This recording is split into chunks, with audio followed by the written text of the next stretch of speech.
स्थापितं येन भूतले स्वयं रूपा कदा मह्यं ददाति स्वापदान्तिकम्। नमः ओं विष्णुपादाय कृष्णप्रेष्ठाय भूतले श्रीमते भक्तिवेदांत स्वामिन् इति नामिने।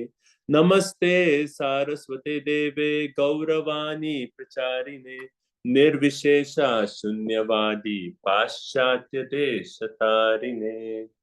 वन्देऽहं श्रीगुरु श्रीयुतापदकमलं श्रीगुरुन् वैष्णवांश्च श्रीरूपं साग्रजातं सहगना रघुनाथान्वितं तं सजीवं साद्वैतं सावधूतं परिजना सहितं कृष्ण चैतन्य देवं Shri Radha Krishna पादान् सहगना Lalita Shri विशाखान्वितांश्च।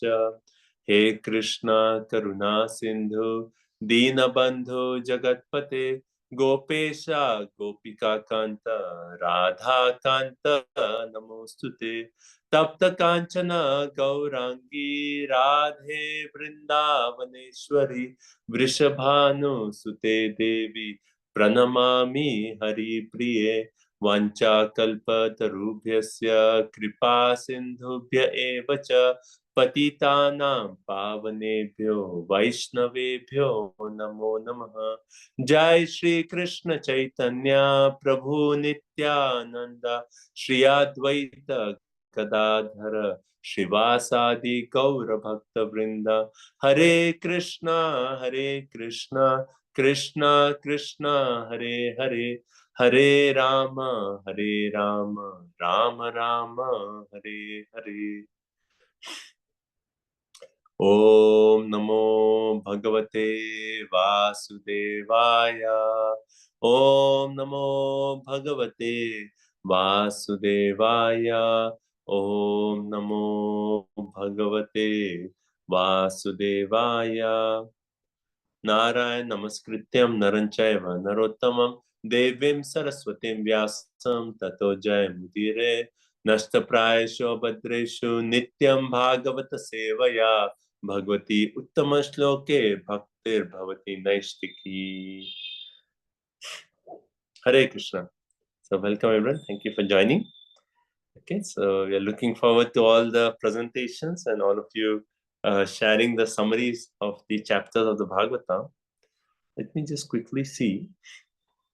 Do I have everyone here supposed to do the first 8 chapters? Let me check.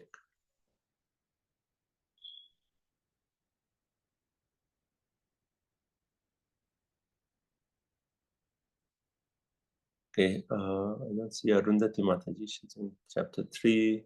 Vijay Radhika Mata is here. Vrindavan Vilasi Mata is here. Divyantan Mataji is missing. Okay, Karna Purnashakti Mata is here. Shrirani Mata. Okay, maybe I'll message them in a minute. Okay, so let's get started. Like no one signed up for the first chapter, so I'm going to summarize the first chapter and we'll try to keep up the time. So 10 minutes, and maybe you can take 1 minute as a margin, and then we'll have 2 minutes for questions, any discussions, any comments. And also I would request everyone on the call to please, after everyone, like whenever there's the end of a summary, please post at least one point on the chat that you liked from the whole thing. So I want everyone on the group to post for everyone's presentation. Okay, is my voice okay? Clear? Yeah. Okay. Yeah. Okay. Thank you so much. So let's get started. So we are going to start off with the third canto, first chapter of Srimad Bhagavatam. Okay.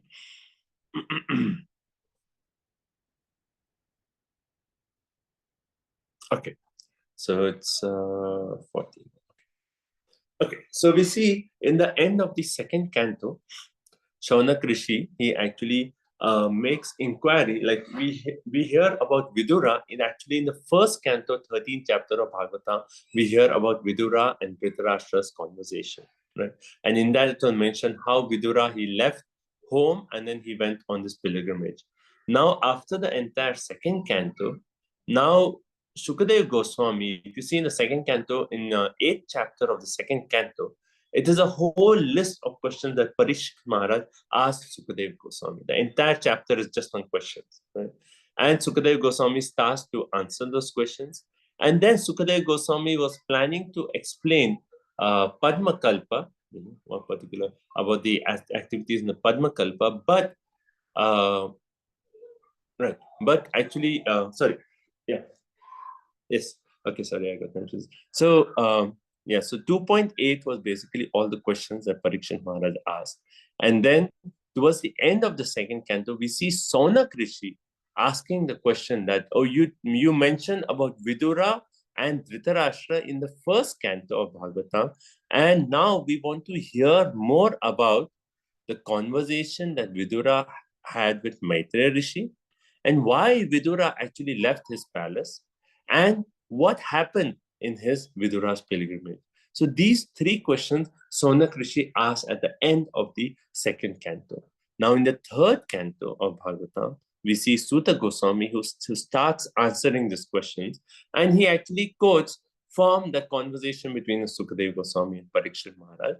And he says that how Sukadev Goswami and Parikshit Maharaj, in that conversation, the whole, actually, almost two cantos, the third canto and the fourth canto, is all about Vidura and Maitreya's conversation. So Suta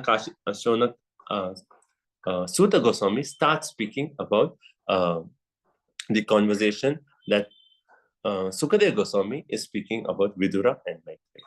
Okay, so that is just the background of the conversation. So in the first chapter of the third canto, we see setting the scene of the conversation between Vidura and Maitreya. The whole first chapter is just setting the scene.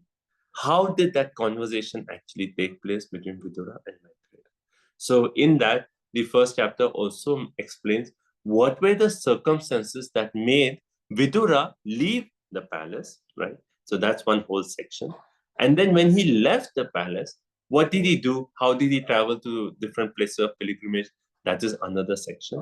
And then when he was traveling on the different places of pilgrimage, how he actually came to meet Uddhav, right? So now in this chapter, we just hear of Vidura's meeting with Uddhav, and then next chapter, which the next devotee is going to summarize, will actually further elaborate how that meeting of Uddhav and Vidura further led to the conversation between Vidura and Maitreya. Okay. Okay. So now I'll quickly go through the different sections of this chapter. I gave an overview. Now the main points of this chapter. Okay? So, so we see this chapter actually explains why did Vidura actually leave Hastinapur. Right? So it starts off by mentioning that how Dhritarashtra committed so many atrocities, and because actually Duryodhan was committing all these atrocities against the Pandavas, but because Dhritarashtra did not object, one way approved of those activities, all these activities are said that Dhritarashtra is responsible for all those atrocities. And what are the different atrocities that are mentioned? First is how the house of Lak was set on fire to burn all the Pandavas. Second, the most heinous of all offenses was actually the insult of Draupadi in that entire assembly of the Kurus where Draupadi was disrobed in that entire assembly. That was second point that was mentioned. Third, how all the Kauravas with Shakuni, they had this entire plan of gambling match where they actually cheated. Who? Yudhishthir Maharaj, who is actually Ajatashatru, such a great personality, and they cheated him through gambling. And the fourth reason that's mentioned, all about the atrocities of Dhritarashtra, the final reason is how they actually, Dhritarashtra, all the Kauravas, they insulted Krishna by disregarding his words of advice. When Krishna came as a peace messenger, they did not accept his words. And that particularly, one very nice point is made, is said that because Dhritarashtra was Shata Punyaha. Punyaha means pious. He was bereft of piety, and hence he could not accept the instructions of Krishna. And these 4 points are actually mentioned, that the atrocities that Dhritarashtra committed. And based on these atrocities, then Vidura he actually approaches Dhritarashtra. Vidura is a great personality. He's actually described as Amala Atmana. Amala Atmana means free of all mala, free of all sinful activities. He's a great devotee. And he actually always wishing the well for Dhritarashtra. He came and he advised Dhritarashtra. And he actually, first point, he said, you return the legitimate share of the Pandavas. It actually belongs to the Pandavas. Give back their share, right? And he makes a point. Are you not afraid of Bhima, who's like a snake, who's hissing in anger, ready to take revenge? Are you not afraid of him? Right? That's the first point. Then second, Vidura actually says that, see, Krishna is on their side. And if you are against that side in which Krishna is, for sure you'll be defeated. Krishna is worshiped by the demigods. He's the one who actually gives liberation. He's called Mukunda, right? So if you are, fighting against them, Krishna is on their side. Can't you see that? If you're fighting against Krishna, there is no hope for you. Second point. And third, he says, give up your son, Duryodhana. He makes a point that this Duryodhana is actually offense personified. He is envious of Krishna. He has externally entered into your house, offense personified has entered into your house, and internally he's entered into your mind and in your intelligence. So, Tyaja Asu. Tyaja Asu means immediately throw Duryodhana out of the house. And then, in the purport, Prabhupada mentions a point that one can sacrifice one's son for the benefit of the family. One can sacrifice a family for the benefit of a village. Like if the son is actually a son like Duryodhana, you should give him for the benefit of the family. You can, if the family itself is corrupted, you can give that for sacrifice the family for the benefit of village. If the village itself is overcome with some kind of pandemic which is going to destroy the whole country, you can sacrifice the village. And finally, you can sacrifice the entire, you can sacrifice a village for the country, but you can sacrifice the entire country for the soul, for the self. And in that way, Vidura advised Dhritarashtra that give up your son Duryodhana. And did Dhritarashtra hear the advice? Dhritarashtra heard the whole thing, but then he did not say anything. And who spoke up? Duryodhana spoke up. And Duryodhana, he actually insulted Vidura. He said, Vidura, because Vidura is saying, Dhritarashtra, kick your son Duryodhana out of the palace right now. And then Duryodhana replies by saying, oh Vidura, you are Dasiputra. You are a son of a maid servant. We are feeding you, but you are always taking the side of the Pandavas, right? And Duryodhana insulted him in such a way that he actually hit the most sensitive points for Vidura, insulting his birth, insulting his loyalty to the kingdom, And then when Vidura heard all this and he saw that Dhritarashtra did not speak anything, he actually left. So it's described that the words that Duryodhana spoke was just like arrows that pierced the heart of Vidura, But Vidura did not. Though there are arrows coming at him, he actually did not feel. Without being sorry, he actually just left the palace. He left his bow, making the point that he's not going to fight against you. He's actually going to take shelter of Krishna, to travel to holy places, just seeking, just increasing his devotion to the Lord. That's his only plan. So he leaves his bow and he walks out of the palace. So this is the entire situation, how Vidura left the palace, right? So, and then after it is described how he actually goes to different places of pilgrimage, right? But before continuing the chapter, I want to make two important points here. That again, Bhagavatam is showing, like, why would Bhagavatam mention the insult of a great devotee that, like Vidura? And the point is made that again and again we see when devotees are faced with difficult situation, they see the Lord's hand in the situation. So here, Vidura saw what? He saw the external energy of the Lord and the internal energy of the Lord. He saw how the external energy, Maya, had overcome Dhritarashtra and Duryodhana, and how Maya is acting upon them. He could see that.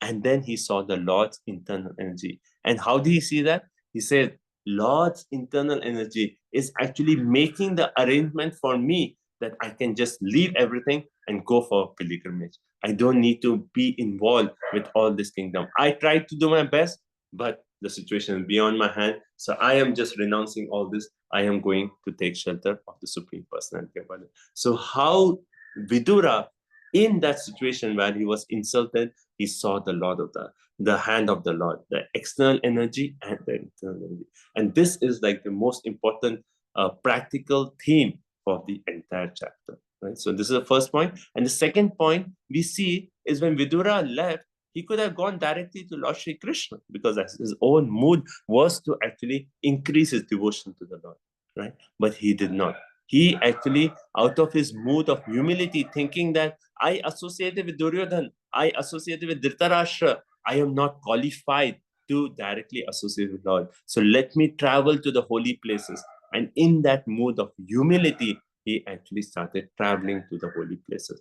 So 2 points: how devotees face challenging situations, and second, how devotees are humble, the humility of a devotee, right? And how we make the point that humility and love for Krishna are synonymous. And when we see a devotee who's so humble, we see that is an indication of how much love he has for Krishna. Right? So that's the main theme. Then it describes how Vidura is traveling to different holy places. Finally, he comes to the banks of the Yamuna, and there he meets who? Uddhav, right? He meets Uddhav. And he asks Uddhav, oh, Uddhav, how is Krishna Balram doing? Though he actually already heard of the destruction of the Yadus, he did not want to accept that point. And hence he asked Uddhav, how is Krishna Balram doing? How are the Yadus doing? How is Pandava? How is Kunti?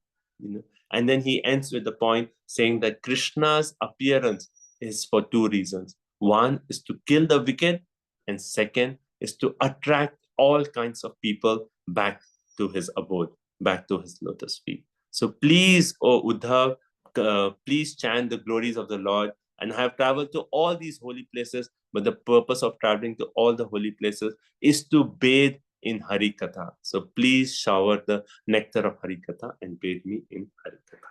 And that's how this chapter ends. Okay, so I'll stop at this point. So let's see any comments, any points anyone would like to mention, and you can put your comments in the chat of. Yeah, I see one comment. So those who joined late, I'm requesting everyone at the end of your presentation, everyone please put 1 point from the entire chapter that struck out to you. It could be quick, just few words or just couple of words that you are taking from this chapter. Right. So please, everyone, I'm waiting just on the chat. Just put a few words what we learned from this chapter. Okay. And if anyone has a question, a quick question or comment, I can take that. You can unmute and I can take that. But otherwise, I'll wait for your comments on the chat. Hare Krishna Prabhuji. I like the point that how when the devotees meet, they are always eager to know about the Lord. Vidur immediately inquired from Uddhav how is Lord doing and his family members are doing. Thank you, Mataji. Thank you so much. I'm seeing nice points on the chat, so everyone can just go through the mood of humility we see, and then yeah, Rajpur, not Uddhav, right? It is Vidura. Vidura going to pilgrimage to cleanse himself first before directly seeing the Lord, right? When we lack, yeah, that's a nice point. When we lack piety, we cannot accept the instructions of the Lord. How to face difficult situations, following in the footsteps of Vidura, Vidura's humility, going for purification, always seeing the hands of the Lord. Thank you. Thank you all so much for all your comments. So I will move on to chapter number 2. So I think this is Vrindavan Vilasima. And if you have a PowerPoint presentation, please, you can share it. I'll make you a co-host. Instead of putting it here on the chat, please, you can share it from your phone or your device. Vrindavan Vilasimati, do you have a presentation? Or would you? Yes, Prabhuji, I'm sharing it. Just a minute. Well, let me make you a co-host.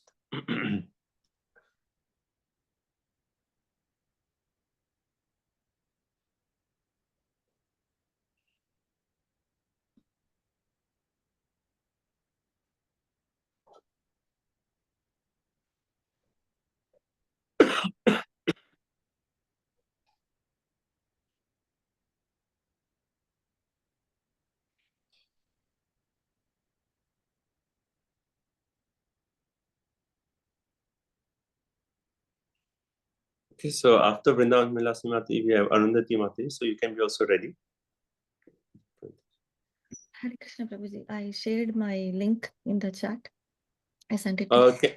Can you share, Mataji? Okay, let me see. I'll try to share that. Okay. Prabhuji, can not like after Vrindavan Vilasini Mataji. I just Yeah. Yes, I saw your message. Go ahead, Vrindavan Vilasi. everyone can see my screen? Yes. Okay.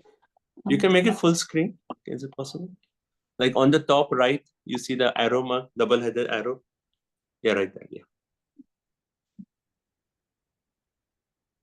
Yes. Okay. Yes, Mataji. Go ahead. Srimad Bhagavatam's Canto 3, Chapter 2 is titled Remembrance of Lord Krishna. So as Prabhu was saying that Canto 3 begins with the descriptions of Vidur's detachment. Vidur being insulted by Lord Duryodhan, noble Vidur left Hastinapur and went on a pilgrimage. He visited 11 holy places on the bank of river Saraswati. He also visited many temples established by great devotees. He took darshan of several deities of Lord Vishnu. Passing through various provinces, Vidur finally reached the bank of Yamuna and met Uddhav there. Uddhav was a cousin and a great devotee of Lord Krishna. He was also a disciple of Brahaspati, the guru of the Devatas. Uddhav was an intimate associate of Krishna and used to stay in Dwarka, the city of Lord Krishna. Vidur affectionately embraced Uddhav and asked him, "How are Lord Krishna and Balram doing in Dwarka? How are Krishna's parents Devaki and Vasudev? How are Krishna's son Pradyumna, Samba and others? How is Ugrasen, the grandfather and the king? How are Krishna's associates Akrur, Anirudh and others? How are the Pandavas and their mother Kunti? I simply pity Dhritarashtra who drove me out, although I am his sincere well-wisher. But I'm happily traveling now." So this is where the canto, the chapter 1 of third canto ends. The second chapter, titled Remembrance of Lord Krishna, can be divided into 5 sections. When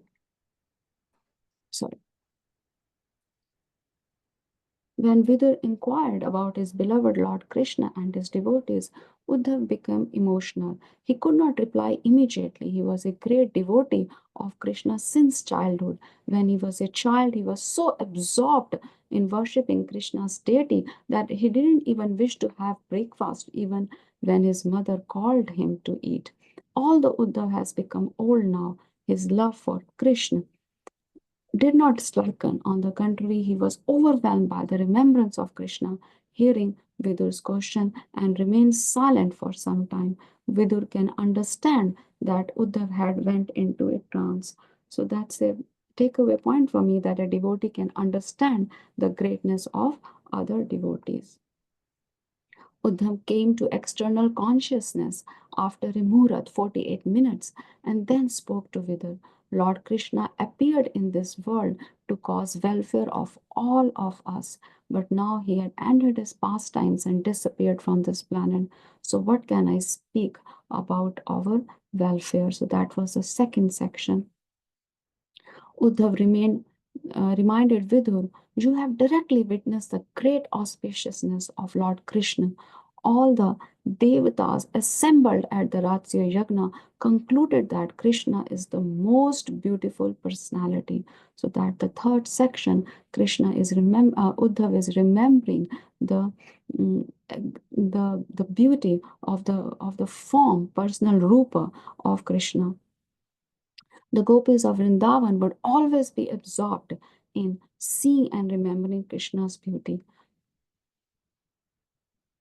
In the next section, Uddhav remembered the bewildering activities of Lord Krishna.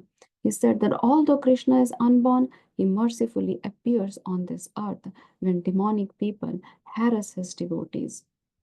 And in the last sections, Uddhav remembers the pastimes of Krishna in Vraja. So this is the first time in Bhagavatam where the summary of the pastimes of Krishna in Vrindavan are given.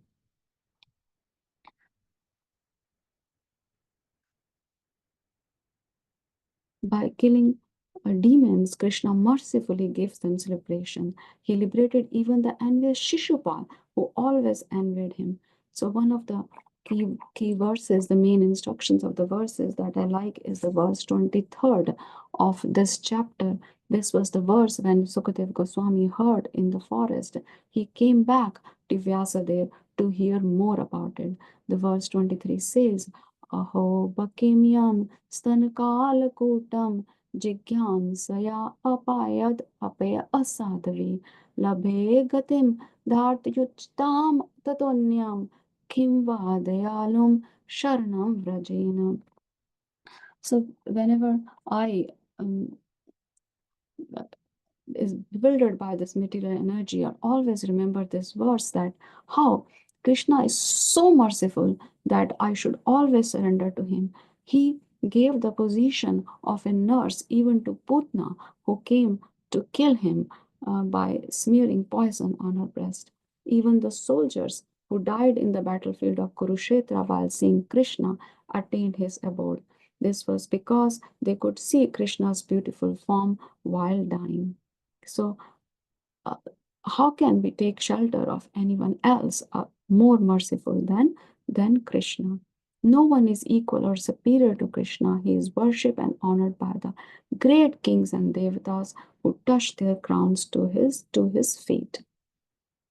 Krishna has not only killed Putna, he killed several demons like Trinvata, Bakasur, because Kans was sending demons one after the another, one after the another. But Krishna effortlessly killed them all as a child breaks dolls while praying.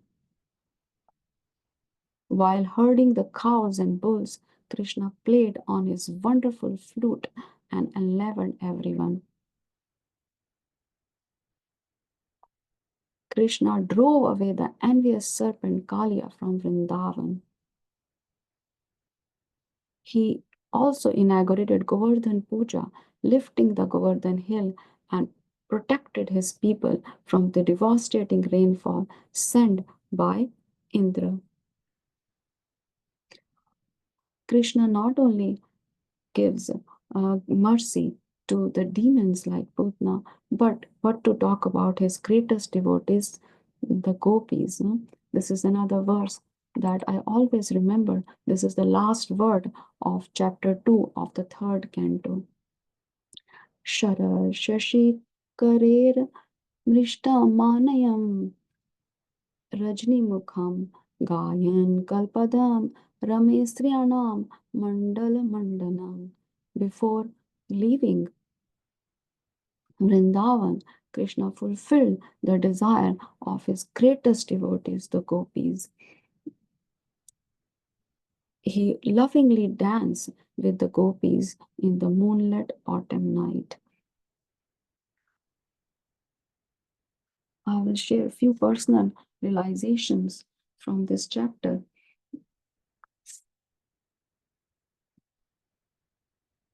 Just like Uddhav, when he was asked by Vidur about Krishna, he went into trance because he immediately remembered Krishna. Similarly, I am now in Vipralamba, I am separated from Krishna.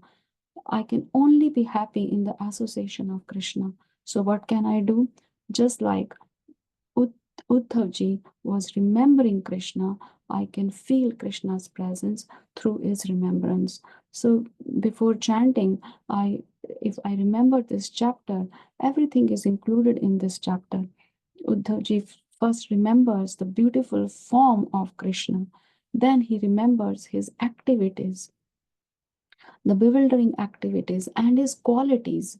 He is so merciful that he gave liberation to even the demons, and special mercy to Putna. He make him his nurse in Golok Vrindavan, and how he protects his devotees. So this chapter talks about the name of Krishna, the beautiful form of Krishna, his qualities, the merciful qualities, and also his pastimes. Hare Krishna. I will end here. Please share your questions and realizations.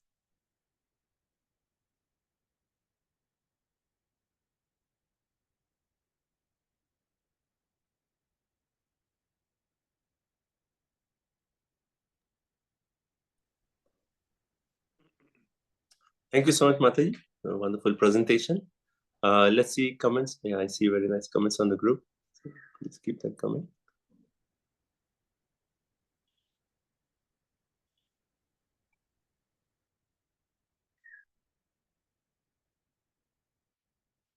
Very nice points on it. Please, everyone. I hope everyone is keeping up with the groups. I'm not reading the comments, but everyone, please follow up. Very nice realizations.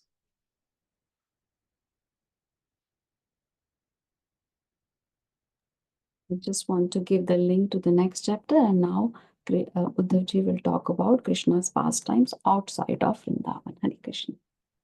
Okay.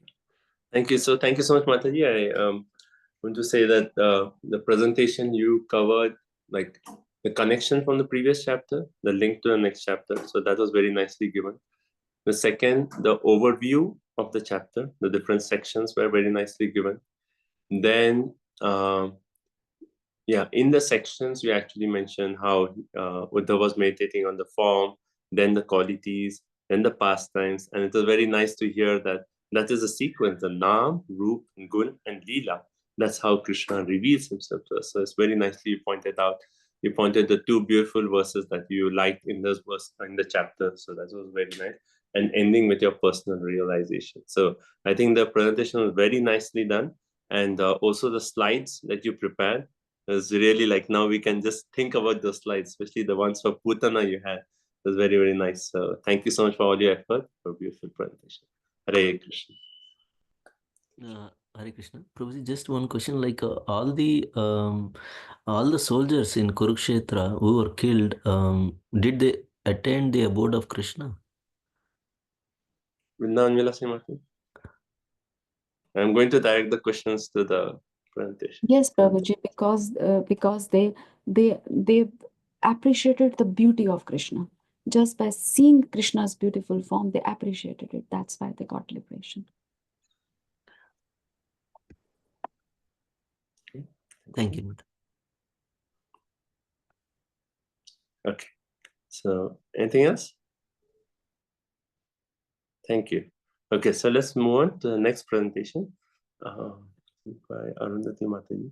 Let me share my screen.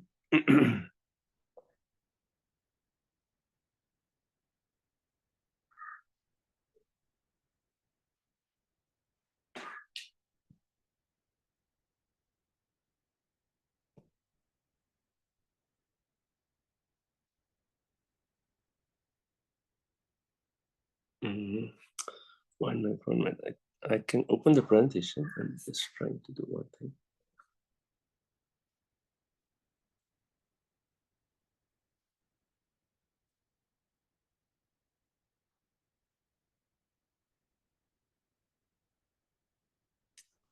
Full screen.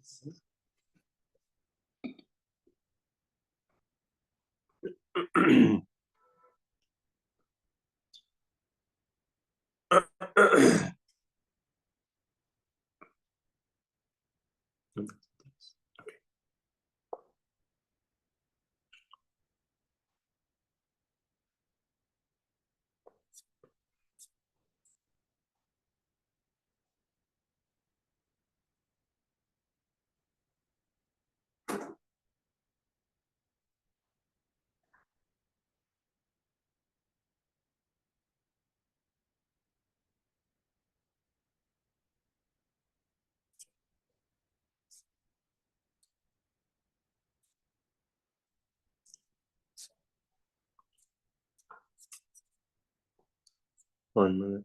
I'm sorry, I don't have my laptop with me, so I'm just struggling a little bit with my iPad. Okay. Everyone can see this? Yeah? Okay. Okay, Arundhati Mati, you can go ahead and you can let me know when you want to move to the next slide. Hare Krishna, dear devotees. So today I'm going to present Canto 3.3, the Lord's pastimes out of Vrindavan. Next slide, please. So the link to previous chapter is in the previous chapter. Our Vrindavan Vilasini Mataji beautifully explained about Lord Krishna's mercy and bewildering activities, and also pastimes in Vraja. Now Uddhava continues to narrate the Lord's pastimes out of Vrindavana in Madura and Dwaraka. So that is the link to the previous chapter, and flow of the chapter is from 1 to 9. It was described about Krishna's education and marriage. In verses 10 to 15, killing of the demons and the Kurukshetra war. 16 to 23, Krishna, his activities in Dwaraka. And last 4 verses, events leading to the annihilation of the Yadus. Next slide, please. So in the verses 1 to 9, we are describing Krishna's education and marriage. So in the first verse, what happens is Krishna and Balaram killing of Kamsa. So they did this activity to give happiness and to please their parents. So after killing, they still dragged Kamsa's body to reassure their very anxious parents. They were thinking that Kamsa, being very envious of Krishna and Balaram, he might, and also he's very strong, so he might kill Krishna and Balaram. So they were very anxious. To make their anxiety alleviate, they dragged the body. And then in the second verse, it was mentioned about the education of both Krishna and Balaram in Sandipani Muni, his guru's Gurukula. So they being Ekasandagrahi, they learned all Vedas and 6 Angas from the Sandipani Muni by just hearing only once. And after their education was completed as a Guru Dakshana, they rewarded Sandipani Muni by bringing back his guru's son from Yamaraj. Okay, and then next one, please. Next slide. Yeah. So here, we have realized that there is a great hope. Lord is not ingrate to anybody. Not ingrate to anybody. Whoever renders the service, any sort of service is accepted. And the devotees of the Lord who always engage in his loving service are never to be disappointed in their journey of devotion. So the reference also from Nectar of Devotion from 18th chapter, there is a word mentioned by Srila Rupa Goswami, Asha Bandha. There is always hope against hope. Strong conviction that one will certainly receive the favor of the Supreme Lord is called Asha Bandha. And we always have to think, I'm trying my best to follow the routine principles of devotional service. I'm sure that I will go back to Godhead, back to home. Next one. So, and after that, Krishna's marriage, right? See, here Srila Prabhupada was comparing how Krishna suddenly swept Rukmini Devi from the scene, stepping over the heads of all princes. And this is compared to the analogy, Garuda carried away nectar from the hands of the demons. And moving along, in the further verses, it was described about how Krishna won Princess Nagnajiti by subduing 7 bulls. And he married to Satyabhama after giving back the Samantakamani to Satrajit. And how, to please Satyabhama, he brought the Parijata tree from heaven. And at that point, henpecked husband Indra tried to fight with Lord. And further, he killed that demon, Narakasura, the son of Dhatri, and established Narakasura's son, Bhagadatta, as the king. So all the princes Narakasura has kidnapped were looking at Krishna as Arthabandhu. And they were looking at Krishna with eagerness, joy, and shyness, and they offered themselves as his wives. Thus, Krishna got 16,100 wives in total. And in the 3.3.8, it was described how Krishna is very, very personal. It's Vaibhava Vilas Leela. The Lord expanded himself into many forms, exactly matching each and every princess and accepted their hand simultaneously in each of the palaces. That's only God can do it, not ordinary human beings cannot do it. So this thing happened by his Yogamaya, internal potency. And moving along from verses 10 to 15, killing of the demons and Kurukshetra war. So Krishna wants to give fame to his devotees, you know. So though he's capable of killing the demons, but still he gave an opportunity to his devotees so that he can give the share of glory to his devotees. So Arjuna, so example, I'm just giving an example how he gave credit to Arjuna in Kurukshetra war, and Bhima killed king of Magadhas. So here the point is Krishna enjoys when he shares the glory by engaging devotees to take the credit in his pastimes. And other point is Lord executes his transcendental plans through his confidential devotees. That's the way of Lord's mercy towards his pure, unalloyed devotees. Okay. So, and by arranging Arjuna in the Kurukshetra war, that also led to the advent of Holy Bhagavad Gita. We all know about that. And when Duryodhana was killed, actually Duryodhana's original name was Suyodhana, but because of his unreligious activities, his name was changed to Duryodhana. And he was, because of Duryodhana's bad association with Dushta Chatushtaya, Karna, Dushashana, and Shakuni, he was bereft of his good fortune. And when he was killed by Bhima, and he was lying in the ground of the war, Kurukshetra, with broken thighs. But Krishna was not at all happy. He was like feeling so sad. So why Krishna was unhappy? Actually, Krishna came to re-establish Dharma. But when Duryodhana was killed, Krishna was still not happy. The reason is because, Prabhu, next slide, please.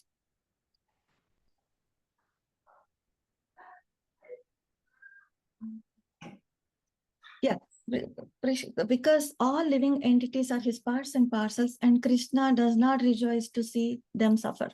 Anybody. And also, there was still intolerable strength of the Yadu still remain on the earth. These are the two reasons given. And next slide, please.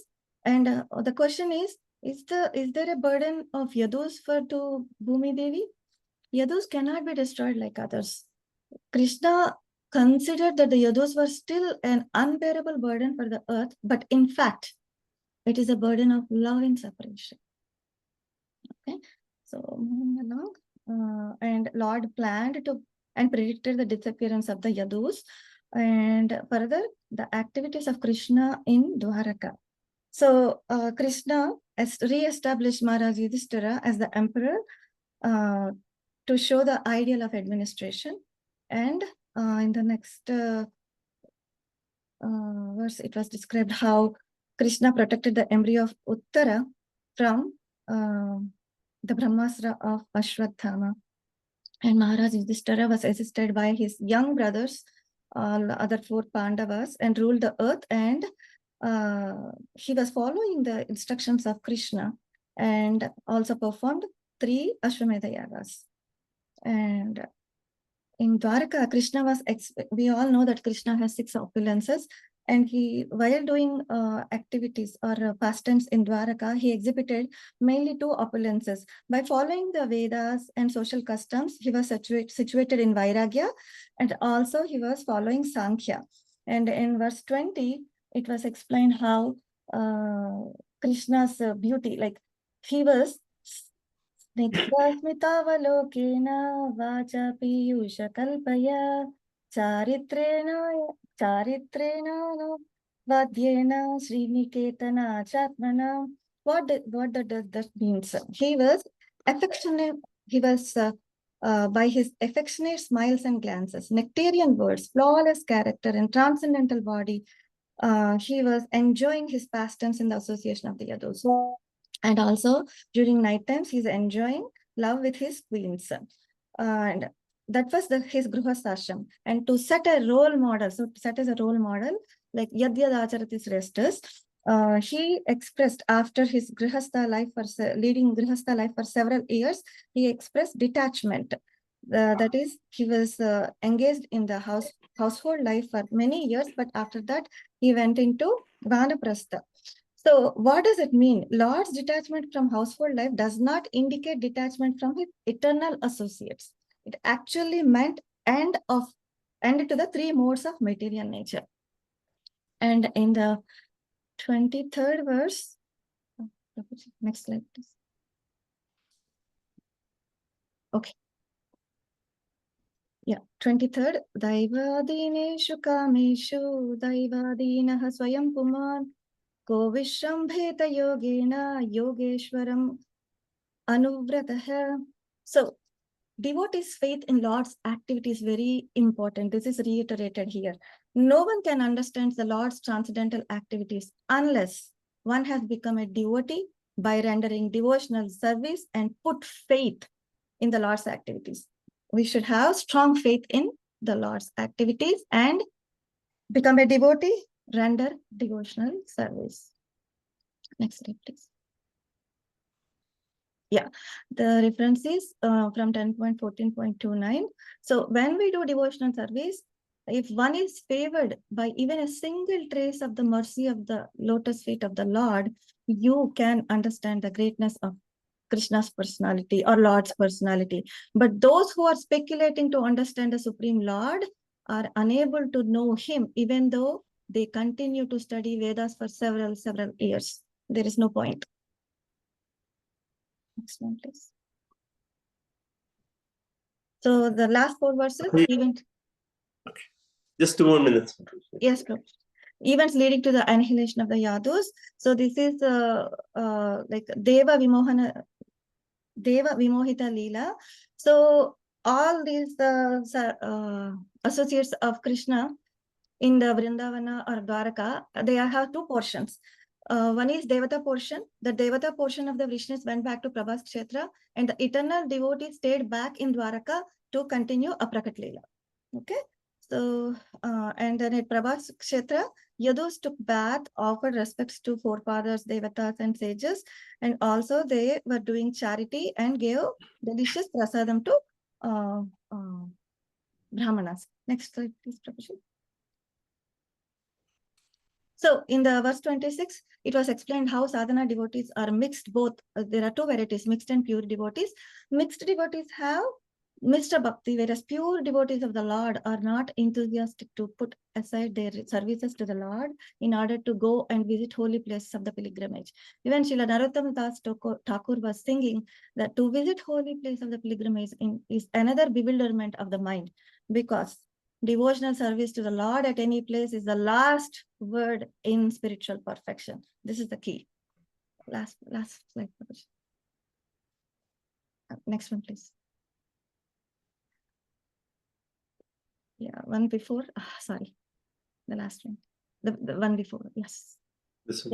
Yeah. The Yudhishthira was telling to Vidura, devotees are the holy places personified. From this reference verse, Srimad Bhagavatam 1.13.10, and my realizations. Last slide, please. So one should take great care and attention not to commit any offense at the lotus feet of the devotee of the Lord, from the first offense out of the 10 offenses. And the key point, devotional service to the Lord at any place is the last word in spiritual perfection. You don't have to run to the holy places, but you can do devotional service from any place where you are, being a pure devotee. Hare Krishna. Thank you so much. Hare Baba. Thank you for the opportunity. Hare Krishna. Hare Krishna Mataji, very nice presentation. I like the point that how Krishna is a very personal God, and we can understand him only by offering lovingly the pure devotional service, Premanja and Charita. Thank you so much, Mataji. Hare Krishna. Thank you. Everyone, please post your comments in the group.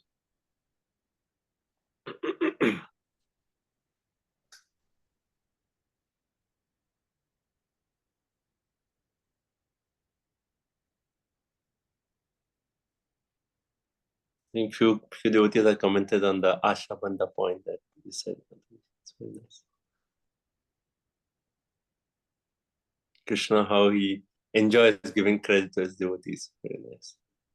Importance of association with devotees.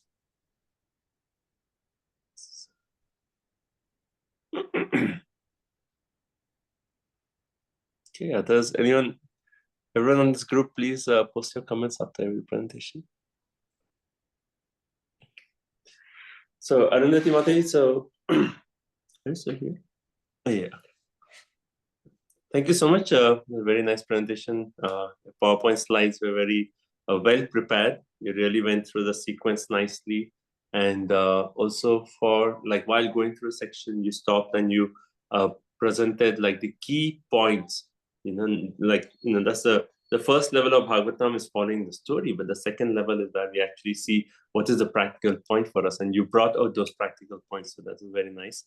And we see how the comments from comments on the group that how the point about Ashabandha was one, then second how the Lord's nature of giving fame to his devotees, and then you also mentioned important points from the purports. So overall, I felt it was a very nice presentation, and very nicely you linked it from chapter 2 to chapter 3. So thank you so much for a very nice presentation, Mataji. Hare Krishna. All glories to you, Prabhu, my Hare section Guru, and glories to Srila Prabhupada. Hare Krishna. All glories to Prabhupada. Thank you. Okay, so now let's go to the next chapter. Vijay Radhika.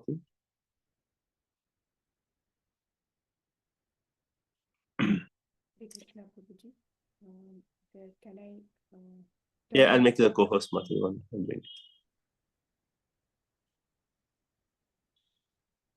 Okay, your co-host now.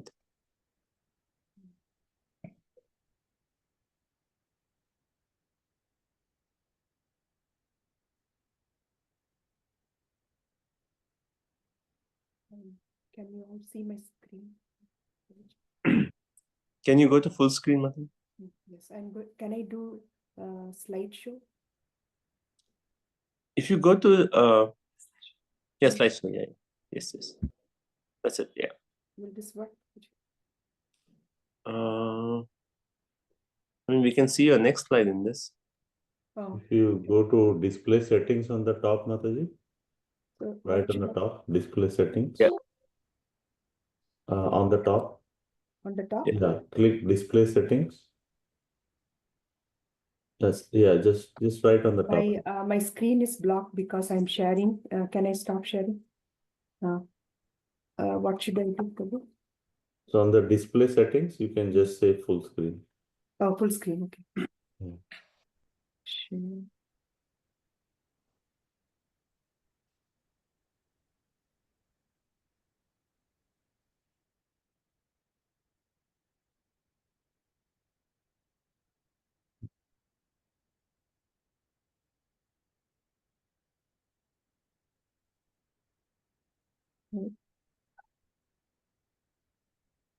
Yeah, you can hit slideshow now.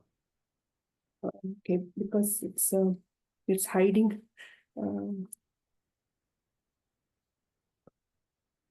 Is this okay? Full screen? Can you see the bottom of your screen? Yes. So even on the bottom, if you see, there is those small buttons. The first one on the left should do it. If you cannot see the top, then even the bottom should actually do it. No, that's the right one. Okay. Anyone knows? Is it F5?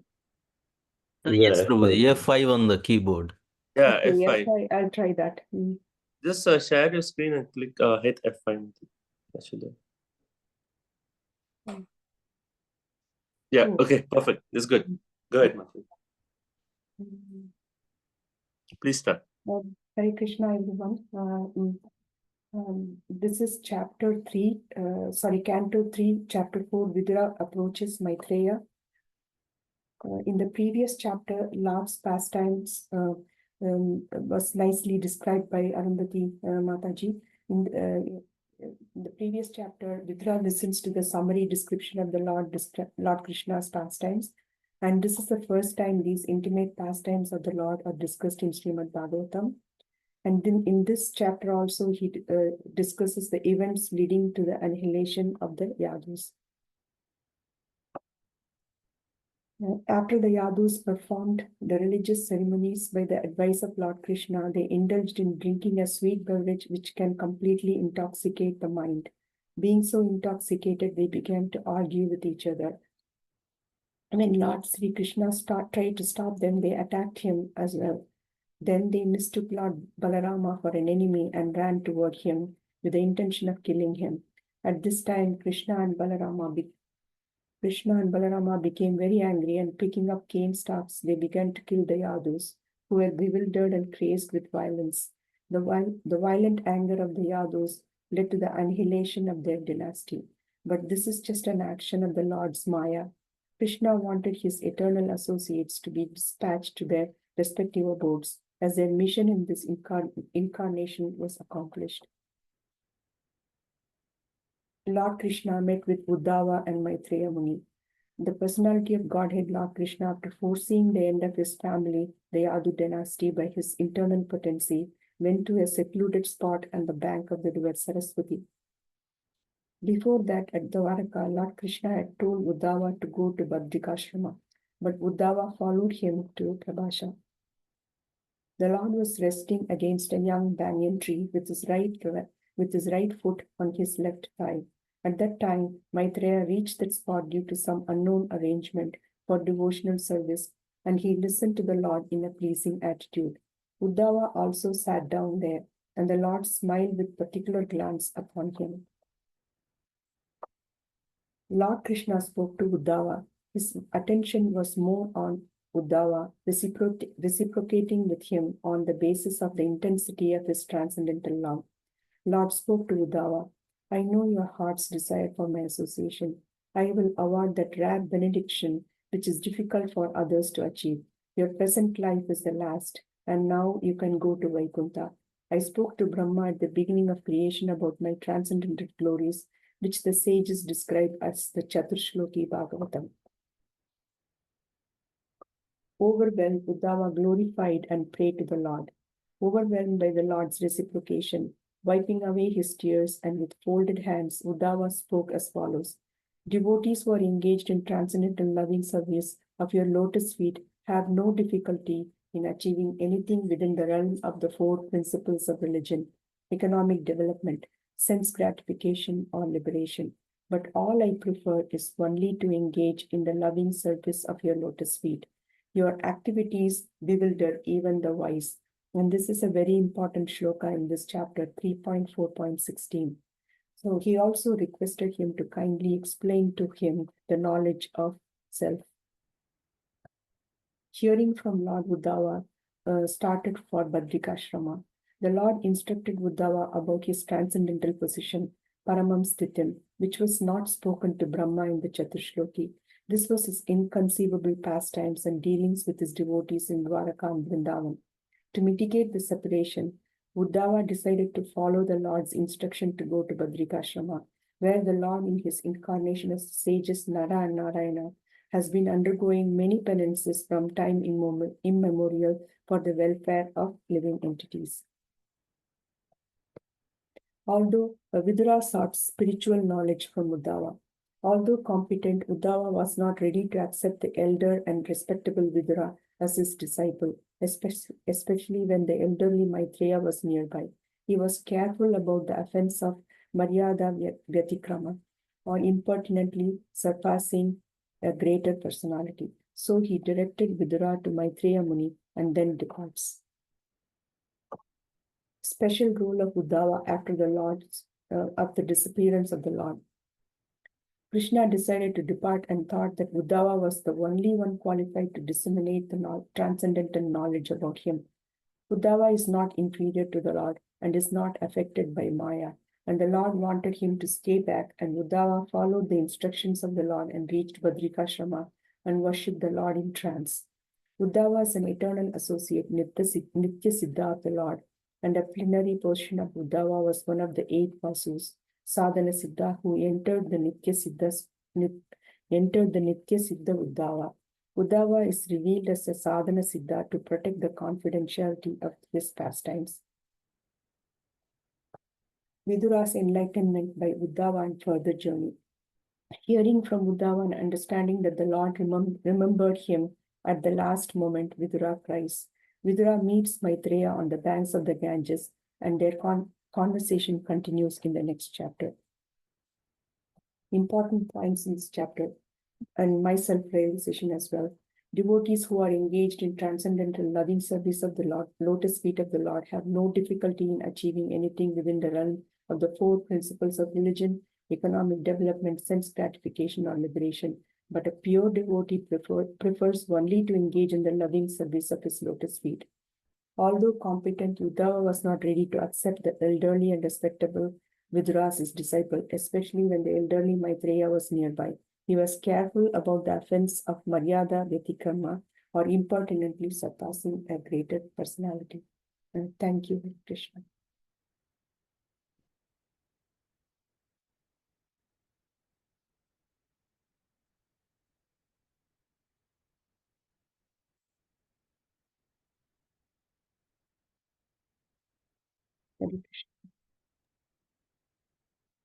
Hare Krishna Mataji, very nice presentation. I like the point that how Uddhav only wants that. I only prefer the loving devotional service of the Lord and nothing else. Hare Krishna.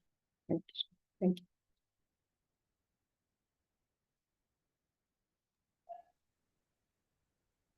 Okay, please keep the comments up on the group.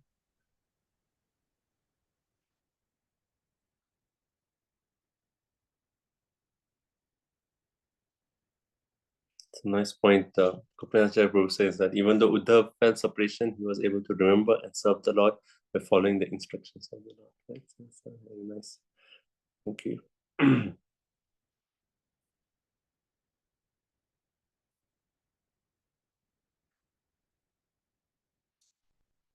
The realization, Mata, you made the first point that devotees have no difficulty to achieve anything in the world, but they are only interested in the service of the Lord. Very nice. I think few devotees have commented on your slides and the flow. So, any other comments? Everyone here on the group, please share your comments. So thank you so much, Mati.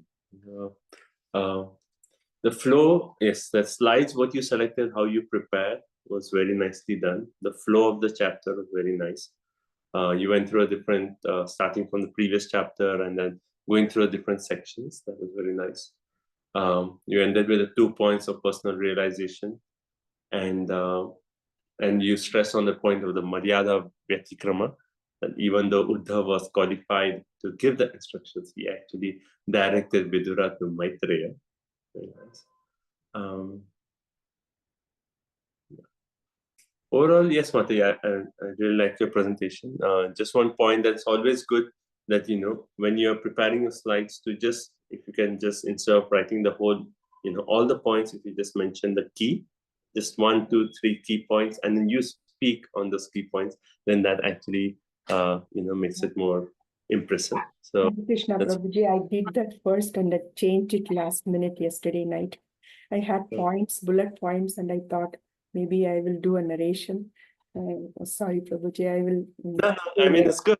But normally, in general, it's always have to have less text on the slide. So this is, I'm just telling you, but in general for everyone, just like few points on the slides, and then you speak, and then when you are actually speaking, it is very interesting that how, while we are speaking, Krishna inspires us with some points from within, When you're reading the narration, one way you're limiting to what is there in the text, but when you speak on your own, it's like more realizations comes out, and Krishna inspires us from within to share further more. So, but it was nice overall, very nice. Thank you for all your effort and beautiful presentation.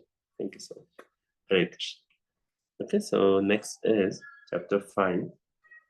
So, anyway, everyone, it's so nice to see the flow of the third canto, right? We mentioned that second canto ends with, I want to hear about Vidura and Maitreya.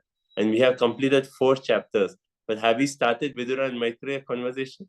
Not yet. So you see how Bhagavatam really takes time to set the scene, and then we spent like few chapters just on Vidura and Uddhava conversation, and in that Krishna Lila. And we see that why this entire, in between these chapters are there, because the speaker of the Bhagavatam, whether it's Sukadeva Goswami or Suta Goswami, the main thing they are interested is that sweetness of Krishna, the pastimes of Krishna, and hence wherever there's opportunity, they have inserted the sweetness. So we got an overview of the 10th canto of Bhagavatam in these few chapters, and then we'll continue with the Vidura and Maitreya.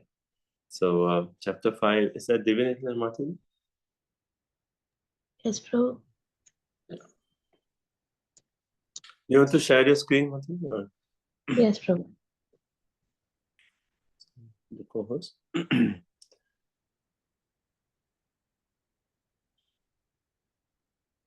Okay, Martin. Co-host. And also, if you can turn on your video as well. Oh, I'm so sorry. Hare Krishna, Prabhu. Yeah, Hare Krishna.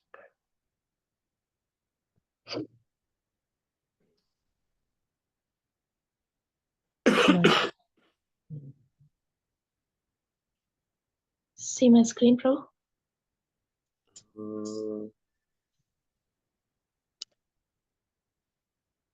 Can see something on your screen, but not the presentation yet. Okay, yeah, can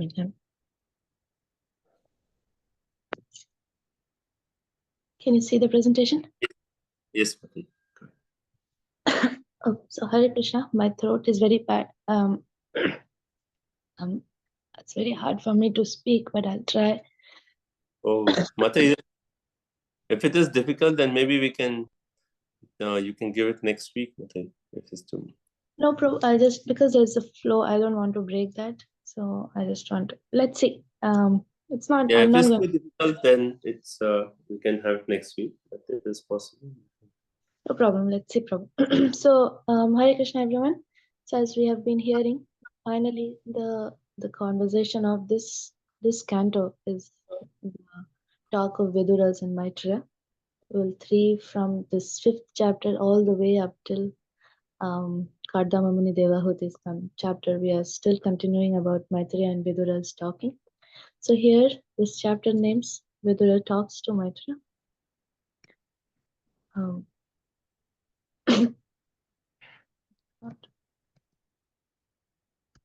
Okay. Oh, what's going on?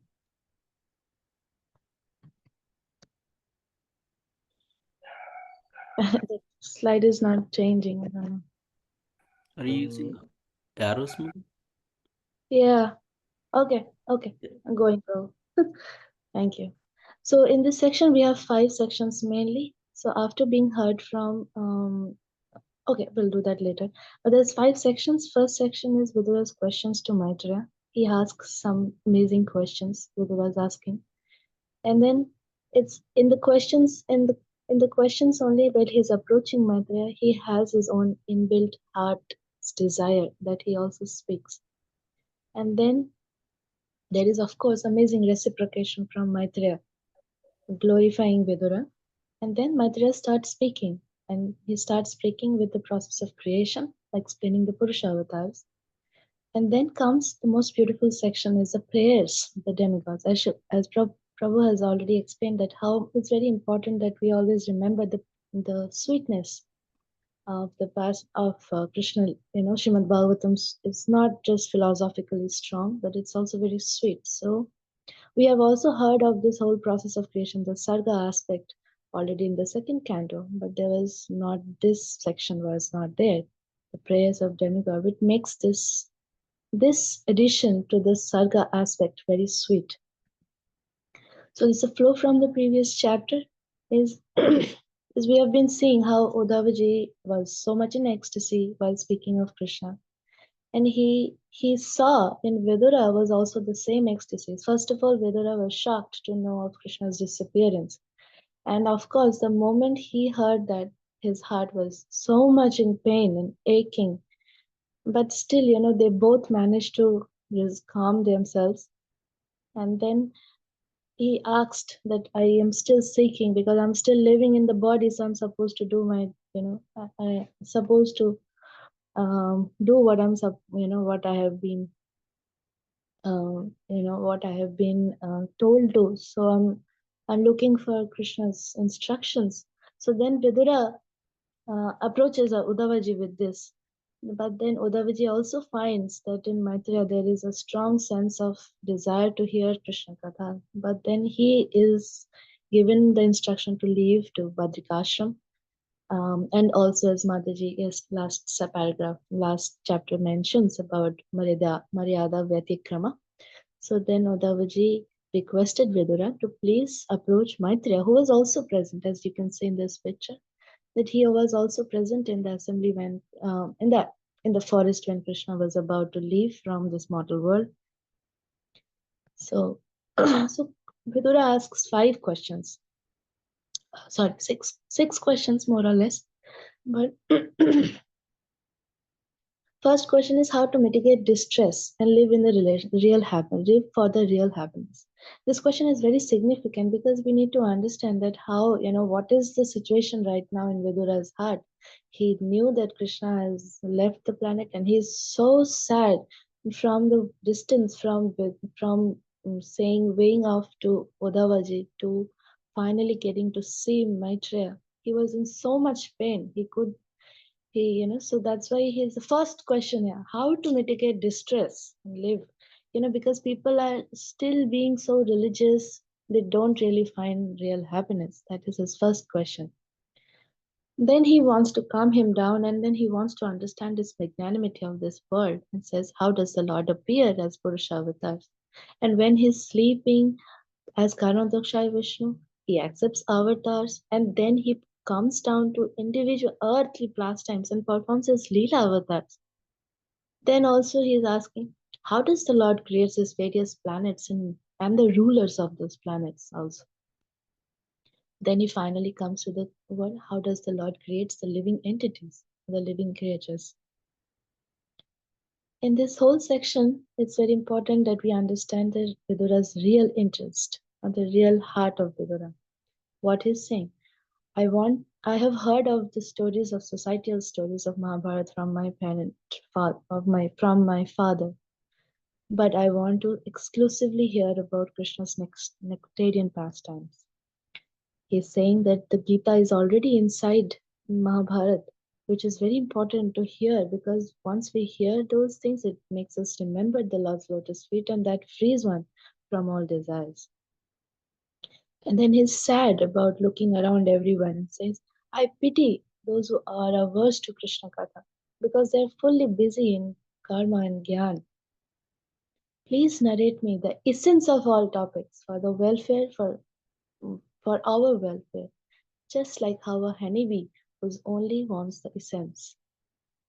So finally, because it might all his desires are so strong that it might confuse Maitreya, so he exclusively says, okay, let's start with Purushavatars. Please tell me about Purushavatars. Now, after hearing these questions, Maitreya is very happy to hear these things and he speaks. Glorious questions you have asked because you're Adhokshaja Atmana, because your mind is always focused on the Adhokshaja.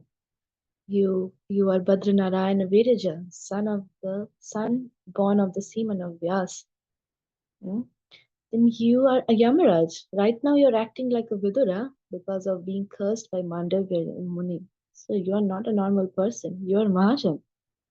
Then he said, you are an eternal associate, Nityasu, very dear to the Lord.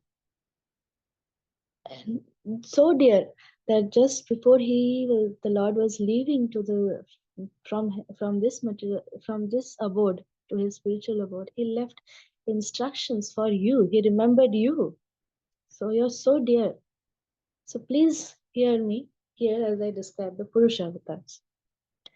Now this section is the most difficult, most confusing section. I have tried my level best, but please kindly understand because it is not possible to present it in any visuals possible. So when the Lord was Karnadakshay Vishnu was lying down, he had nothing but he looked over. His internal energy was manifest, but his external energy was in sleep. So the Lord wakes him up, just like a merciful husband wants to care for his wife. That everyone is around me, but that little one is bereft of my service. So let me offer her a service. What then? The glance of Lord gives jivas and pradhan to the external energy. This pradhan, in influenced by the kala, creates two things: Mahat Tattva and Sutra Tattva. Mahat Tattva is a predominated.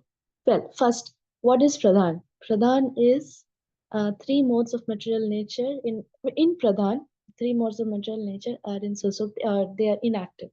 They are sleeping. They are not active. But when that pradhan is influenced by kal, they create two things. First, Mahat Tattva and the Sutra Tattva. Mahat Tattva is predominated by the Sattva.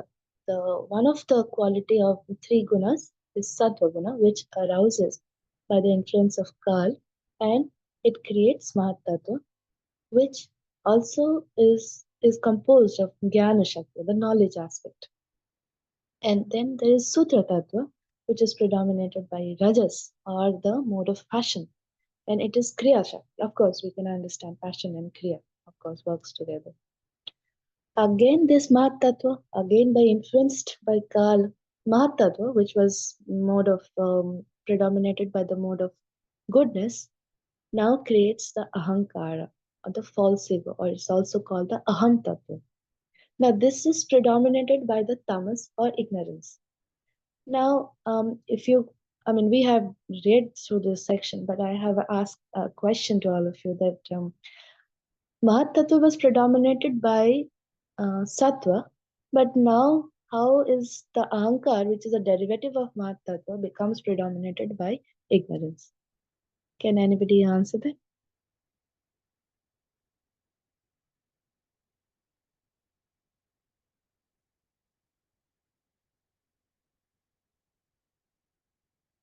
Hare Krishna?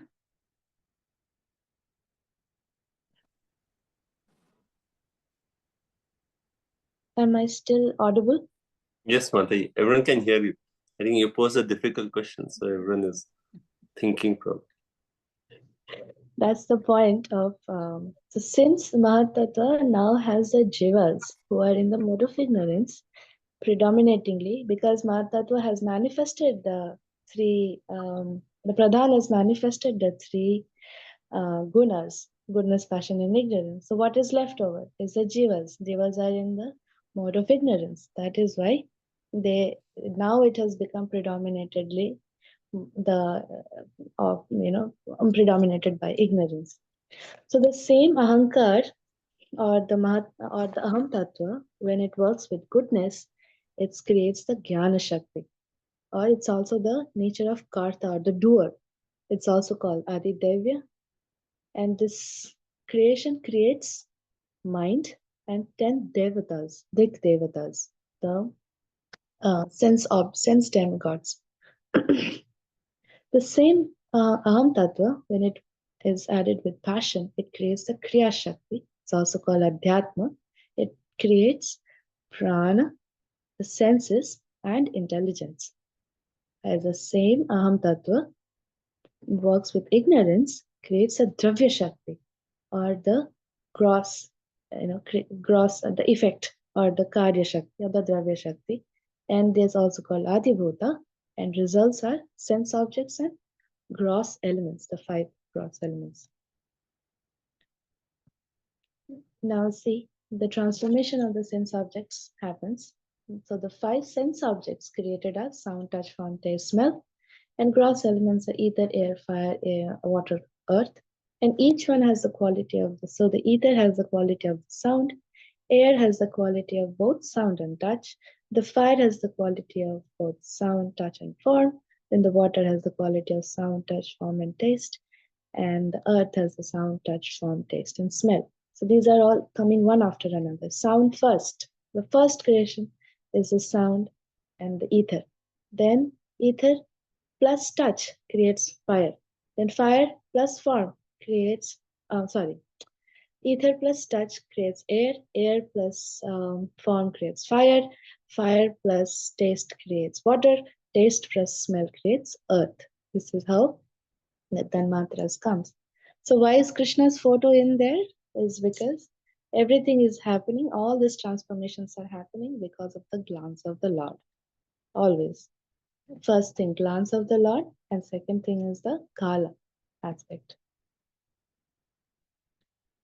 Now you see there are when the mode of Ahankar Tattva worked with mode of passion, mode of goodness, they created mind and the devatas. So these are the devatas, and the senses that have already been created. Now their respective devatas are Drik Devata, Surya, Vayu, Ashwini, Kumara, Varuna, Indra, Upendra, Agni, Mitra, and Prajapati. But then these demigods, they are unable to understand their respective functions because they are created with the different aspects. So they can't work together. So then they pray to the Lord. So they are beautiful prayers. So this is the last section of this chapter, section 5, where the demigods are praying to the lotus feet of the Lord. Okay, they are saying these the lotus feet are umbrella for the protection of the devotees. The lotus feet gives remembrance of this lotus feet. The remembrance that the lotus feet gives, it gives courage to the devotees. It awards happiness, knowledge, and renunciation. Then great sages take shelter of Ganga, which has emanated from the lotus feet. The Lord's lotus feet is unapproachable for people with mam aham nature, or mam or me and my nature. Then the offensive materialistics were engrossed in speculative knowledge and karma, cannot see your lotus feet. Oh. Now Gyanis merge into Brahman, but still they feel pain. Yet devotees who are all serving you are always blissful, because the devotees are always drinking the nectarian pastimes of your lotus feet. You are the origin of the demigods, unborn, unchanged, and oldest. But you have created us, but since we are all disunited, cannot function together. So kindly enlighten us how to perform activities that will please you. Kindly award us your kind direction so that we can perform what we have been created for. So these are the prayers with which the chapter ends. So my favorite verse is a verse so beautiful. Is Vidura speaking that Sa Shadhadhanasya Vidharamana Viraktim Anyatra Karoti Pumsam Hare Padanushmiti Nivritasya Samasta Dukkapayam Ashuddhate. It is the result of hearing Krishna Katha. First, Viraktim, indifference to other topics. Harer Padanusmriti, constant remembrance of the lotus feet of Shri Hari, Gaur Hari, for me. Nivritasya, achieved transcendental bliss. Then Dukkha Apayamasu, all misery is vanquished without delay. But the only prerequisite is Shraddha Dhanasya, genuine anxiousness to hear. So, how is the connections are there, like Bhaktivinoda Thakur says, Shraddha Mulya Shuddhanam, Shehatete Bikai. So only quality is Shraddha. Only requirement is Shraddha.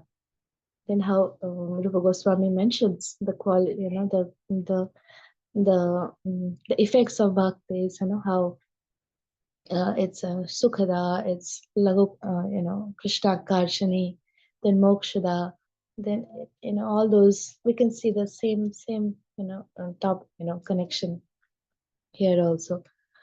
But this is another verse of me. This is the prayers of demigod. That by drinking the lotus feet nectar, your devotees realizes Gyan, and Vairagya. And by doing so, they attain the most beautiful abode of Sri Vaikuntha. You know, but the thing is, this knowledge is just not Gyan or the speculative knowledge. It becomes Vigyan. It becomes realized knowledge. This Vairagya is just not material renunciation, but it is a Vishesha Raga, means a special attachment. And it attains the abode of Shivraja Vaikuntha, as you can see Govardhan Lalji here. So my realization was about the demigods. So the question is, who are these demigods? How is that they are there but not Brahmaji yet? So the answer is the demigods are created in the primary creation before Brahmaji. This is a Sargat aspect. We are not yet in the individual Brahmandas. There's a whole universal creation and wholesome. Then these demigods are created by the Lord himself, and they are kalas and empowered personalities. They are very intimate servants of the Lord, and Jiva should never despise them. Although devotees are not controlled by these devatas, they are controlled by the internal energy of the Lord, as Krishna speaks in Bhagavad Gita, Daivi Prakriti Ashrita. It is not that the Jiva is suffering because of the demigods, but it is a choice either to eat mango or nimba. So, thank you very much. Hare Krishna.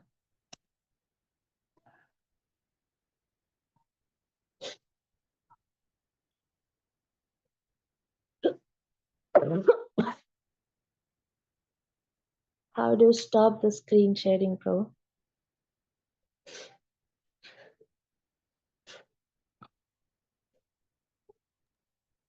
You should see an option on the top, maybe stop sharing. This is a tab, so very less chances of having it. Okay, let me see, go to Zoom. Stop share. Okay. Yes. Very blissful presentation, Mataji. I like how you said that the prayers of the demigods bring sweetness to the process of creation, even if we are hearing, and how Lord's lotus feet give remembrance and courage to his devotees. Hare Krishna.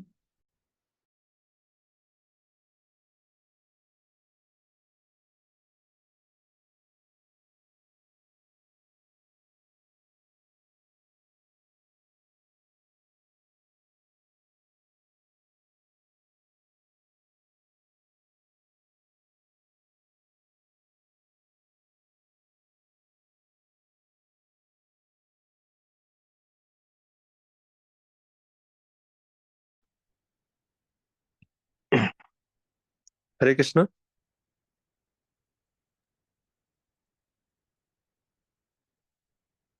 Hare Krishna. Sorry, some internet problem. It was all okay till now. Is everyone else back on the Zoom? Yes, Prabhu. Okay. So I think Divinendra Mataji, like at least I heard you were in the last final point of your last slide. Did everyone hear or was everyone kicked out? We didn't get dropped, Prabhu. Yeah, we are okay. Oh, you're there. Okay, because you had posts, so that's good. Okay. Okay, please I don't think I can see all your comments, but Hare Krishna, I was just saying I'm glad Divya Nita Lila Mataji took this chapter because she explained the whole creation wonderful, step by step. Very nice. Prabhuji, I like the point that how the prayers of the demigods bring sweetness, and the lotus feet of the Lord give us remembrance and courage to his devotees. A very blissful presentation. Thank you. I just want to mention that this chapter was so massive, and in my notes, I have almost 10 to 15 pages of notes. But it's impossible to come in 10 minutes. So this is the most concise possibility. And I tried to create the videos as every year, but I need an expert AI tool to do that. So to create the Lord glancing and Mahatattva coming and Pradhan create, oh my God. But now I'm clear, bro. I'm really clear about Sarga aspect. So this presentation, this you're letting us do this is, I'm very clear about what happens each step. So thank you. Wonderful. Thank you. Thank you so much, Mataji. It's anything else? Making a comment? Wonderful presentation, Mataji. Though you are sick and you took so much notes and gave very, very good flow of this process of creation. And even I really like the points from prayers to demigods, prayers of the demigods. Yeah. And the beautiful point is Lord's lotus feet or umbrella of protection to everybody. Thank you so much, Mataji. Hare Krishna. So thank you, Mataji. It was a very nice presentation. And your slides are always like very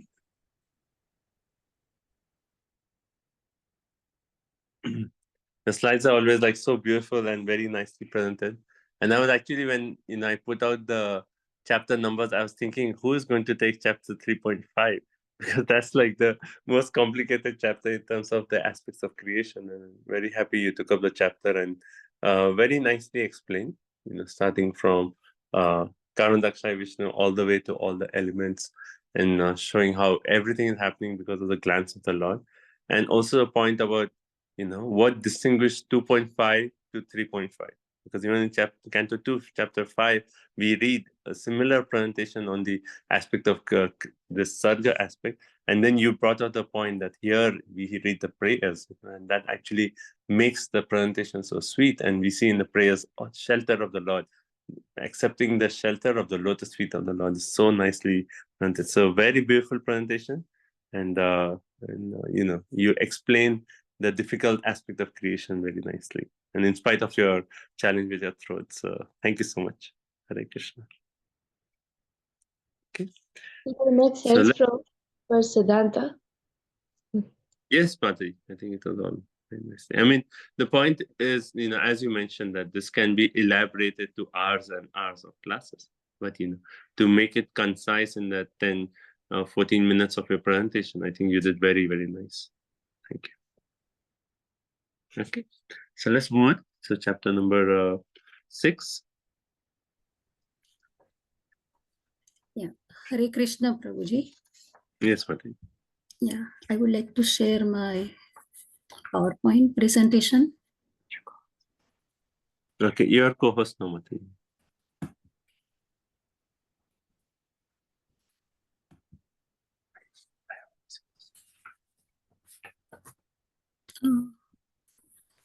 So I have to do share on that PowerPoint, right? Yes.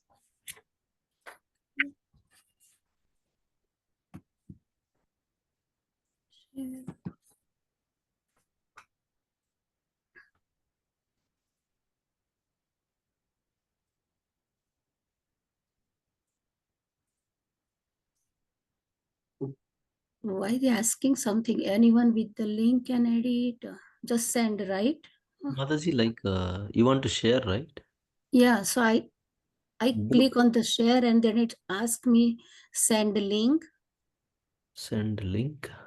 Anyone with the link can edit or copy link.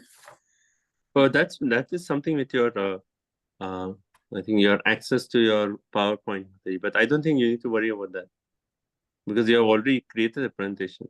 Like, when Microsoft, if you don't have the right, subscription, then it may give that message. So, but you should be able to share the screen in spite of that message. Mataji, instead of a document, come into the Zoom, and in the Zoom, you put your presentation on your computer screen, and then in the Zoom, you click on share screen, okay? Not on your presentation. Or not in my presentation? Not. You come to the Zoom, you put your presentation on your computer screen, and you come to the Zoom, and then from the bottom icons on the Zoom, you say share screen. Let me. So I'm so. Okay. Can you please tell me again? I'm in Zoom and the presentation is open also. Mataji, you see in the bottom participants, chat, reset, and then share. Yeah, yeah. Yeah, so just share screen, okay? Share. Okay.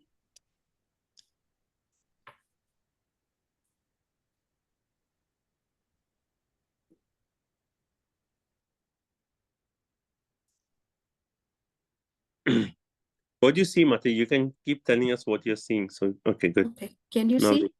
yeah, now something is coming up. Okay, good, Mate. Just hit F5 now. F5. Yeah, on your keyboard. Okay.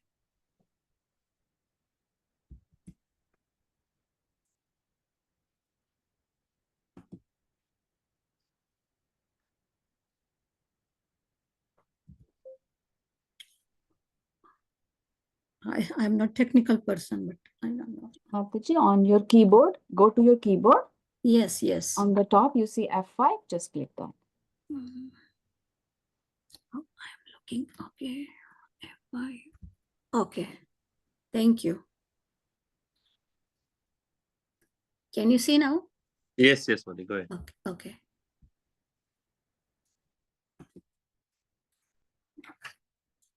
Okay, so we are going to continue with this chapter. I mean the previous chapter. But first I would like to say Srimad Bhagavatam is the nectar, and myself, like, I am not this body, I am the soul, and you are Lord, you are the super soul, and I'm tiny soul. How can I describe and explain you?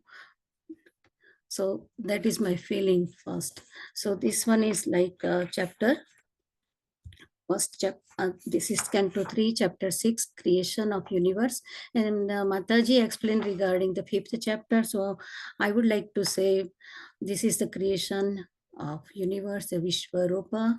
But first thing is the continue is the previous chapter, the chapter 5th. It says like demigod, they are going to praise to the Lord.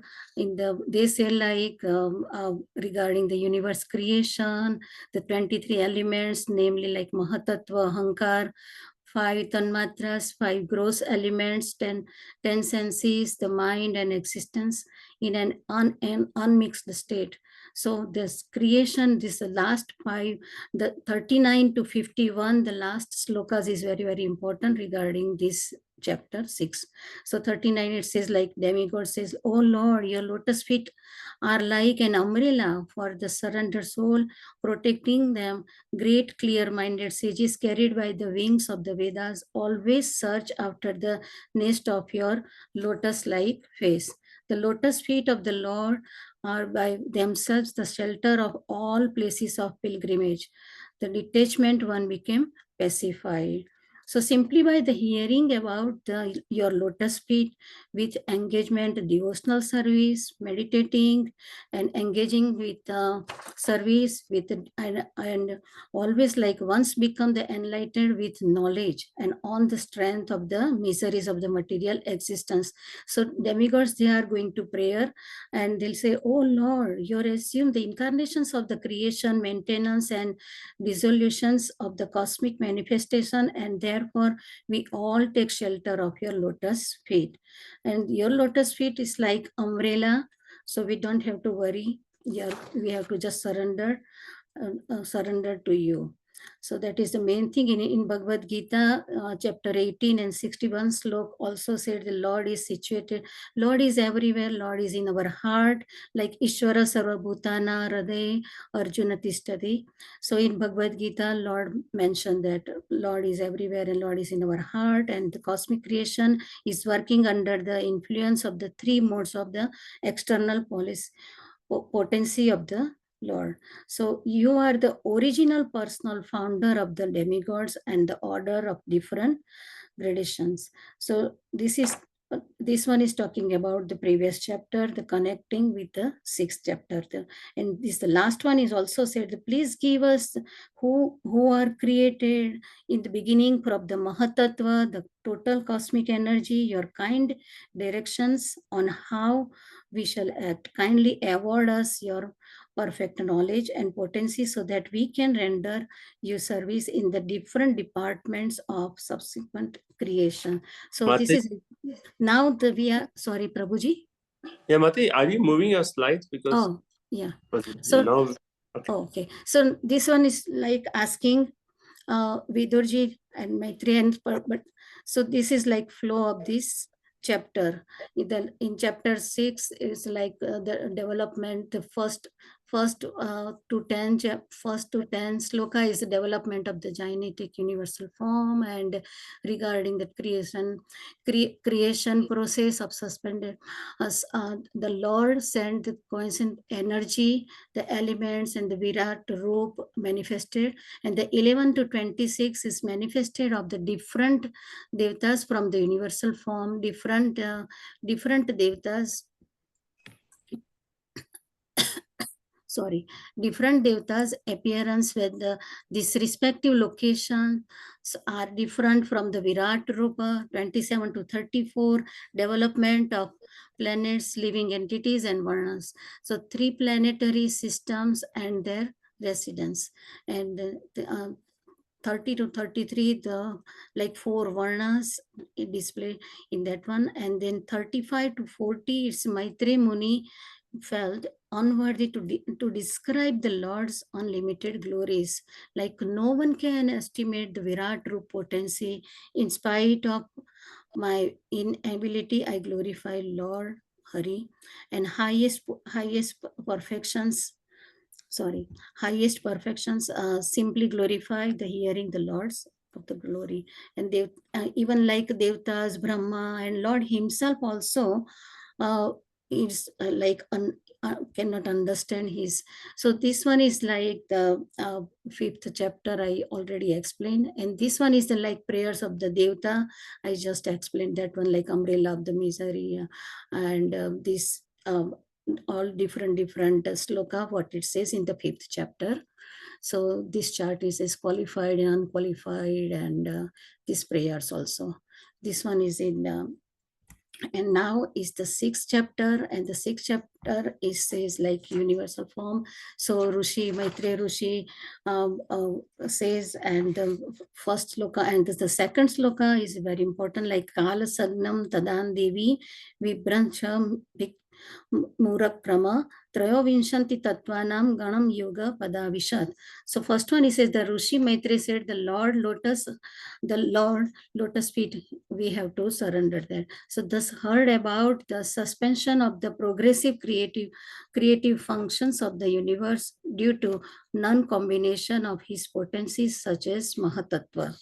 That is the main thing. So, and the second one is the supreme powerful Lord then simultaneously entered in the 23 elements with the goddess Kali, his external energy, who alone amongst all the different elements. Thus, when the personality of God entered into elements by his energy, all the living entities were enveloped into different activities, just as one is engaged in his work after awakening from sleep. And when the 23 principal elements were set in action by the will of the Supreme, the Jainetic universal form, or Virat Roop, the body of the Lord came into existence. So that is main sloka. And then as the Lord, his planetary portion, entered into the elements of the universal creation, they transferred into the Jainetic form in which all the planetary system and all movable and immovable creation rest. The Jainetic Virat Roop, known as Hiranyamai, lived for 1000 celestial years on the water of the universe, and all the living entities lay with him. The total energy of the Mahatattva in the form of Jainetic Virat Roop divided himself by himself into conscious of the living entities, the life of activities, and self identifications, which are subdivided into 1, 10, and 3 respectively. The Jainetic universal form of the universe, the Supreme Lord, is the first incarnation and plenary portion of the Supersoul. He is the self of an unlimited number of living entities. In him rest is the aggregate creation which thus flourishes. So that is the like all the slokas, all the Bhagavatam slokas are very important, but I would like to say this.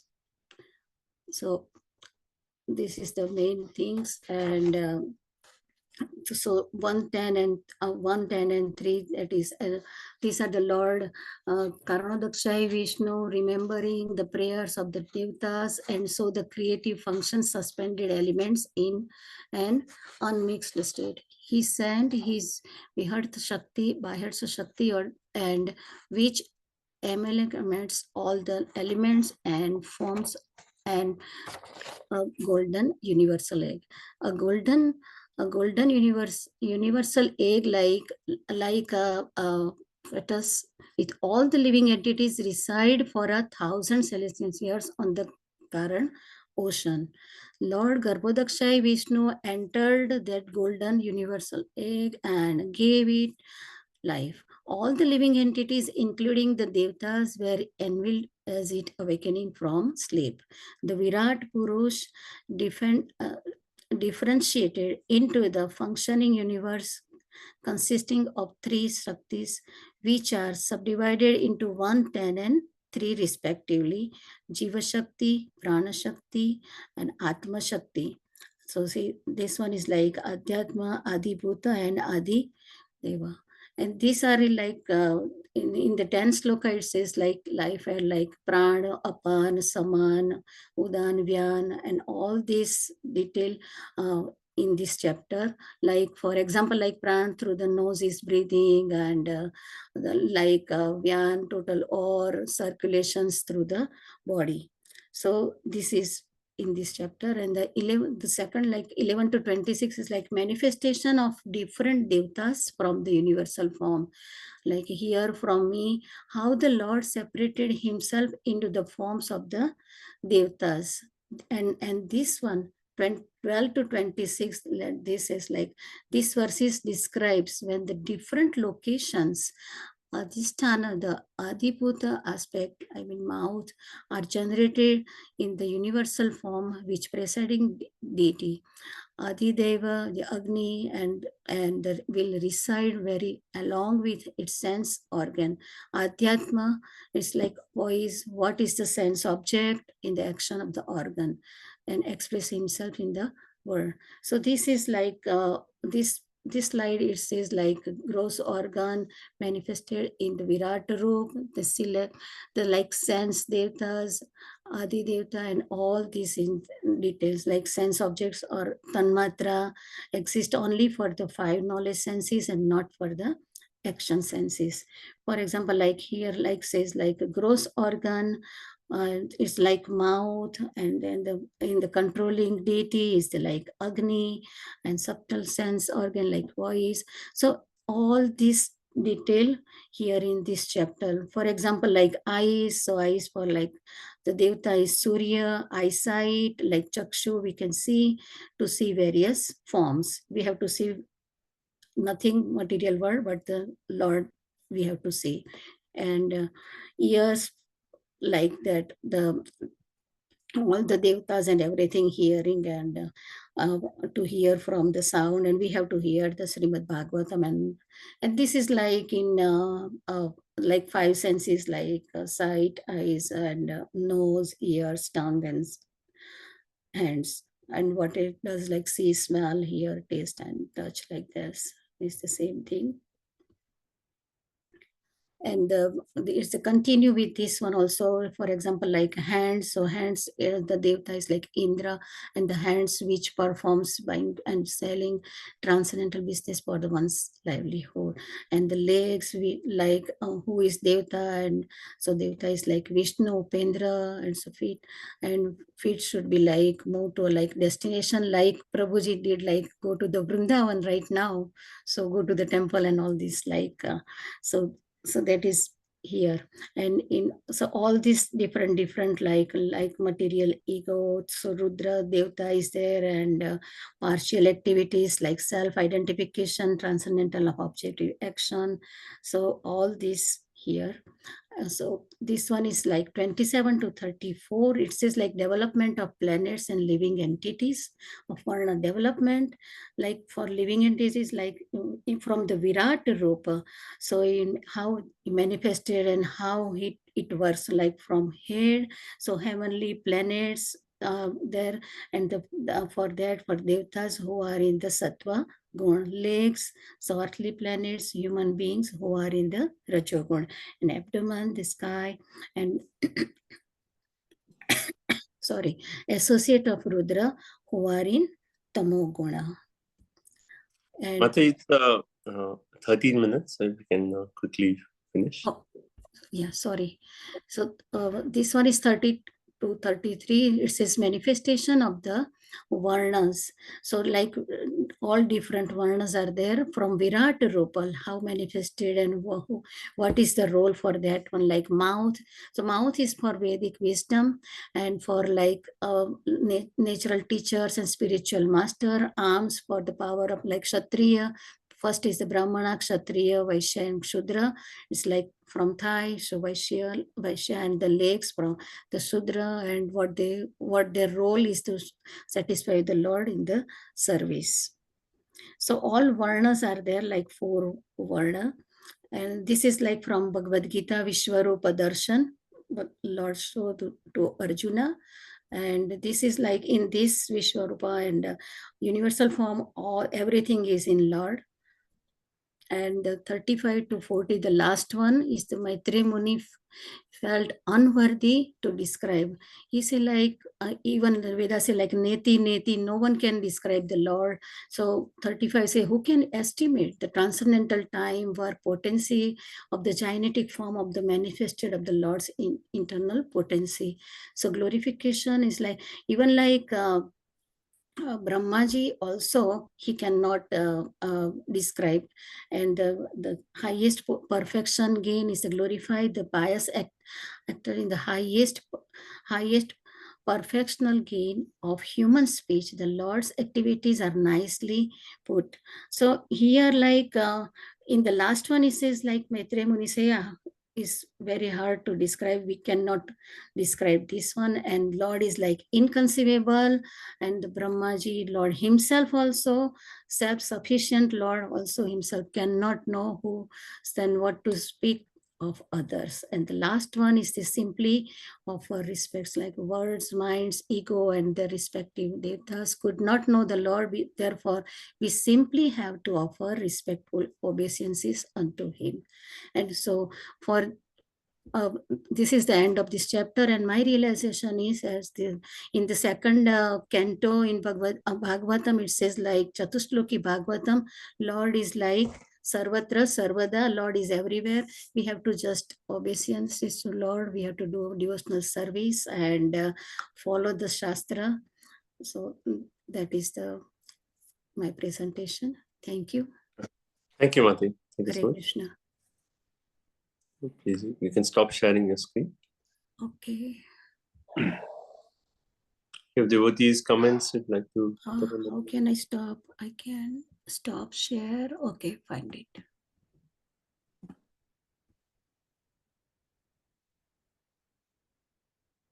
Hare Krishna Mataji, nice presentation.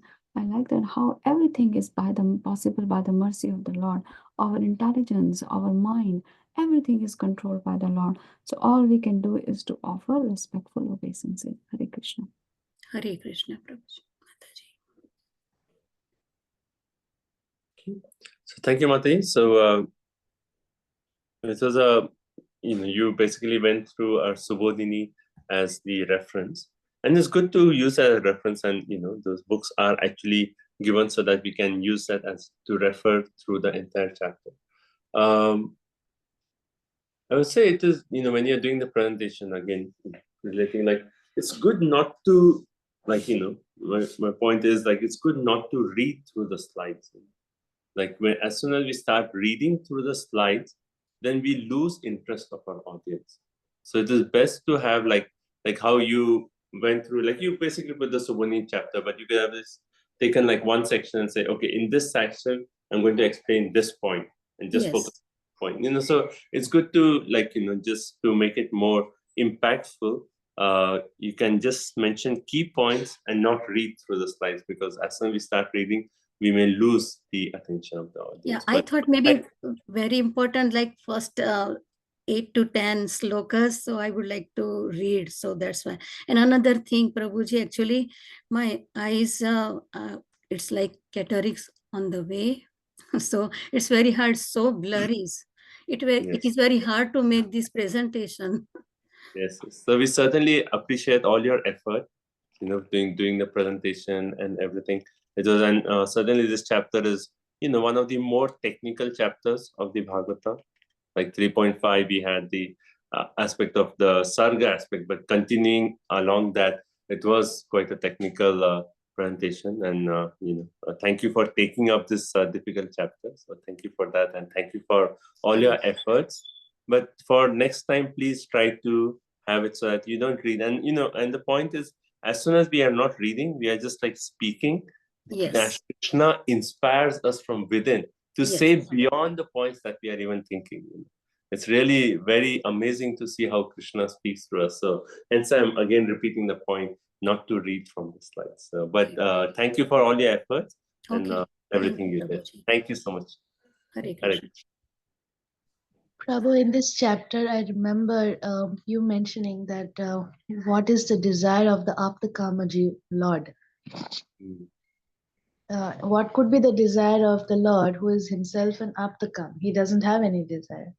But that question, that answer you gave, that to give the Jivas a chance to return back to him. This was this chapter's most beautiful point, I remember. Thank you, Mati. Thank you for being there. Yes.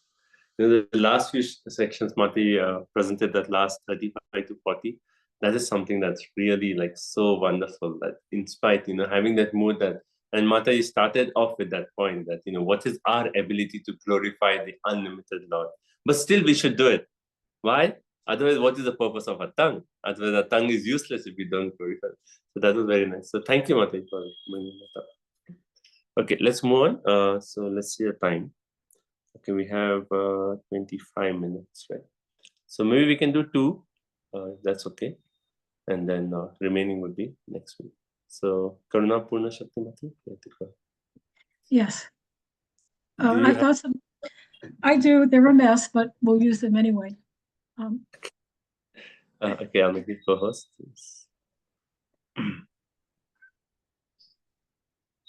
Go ahead.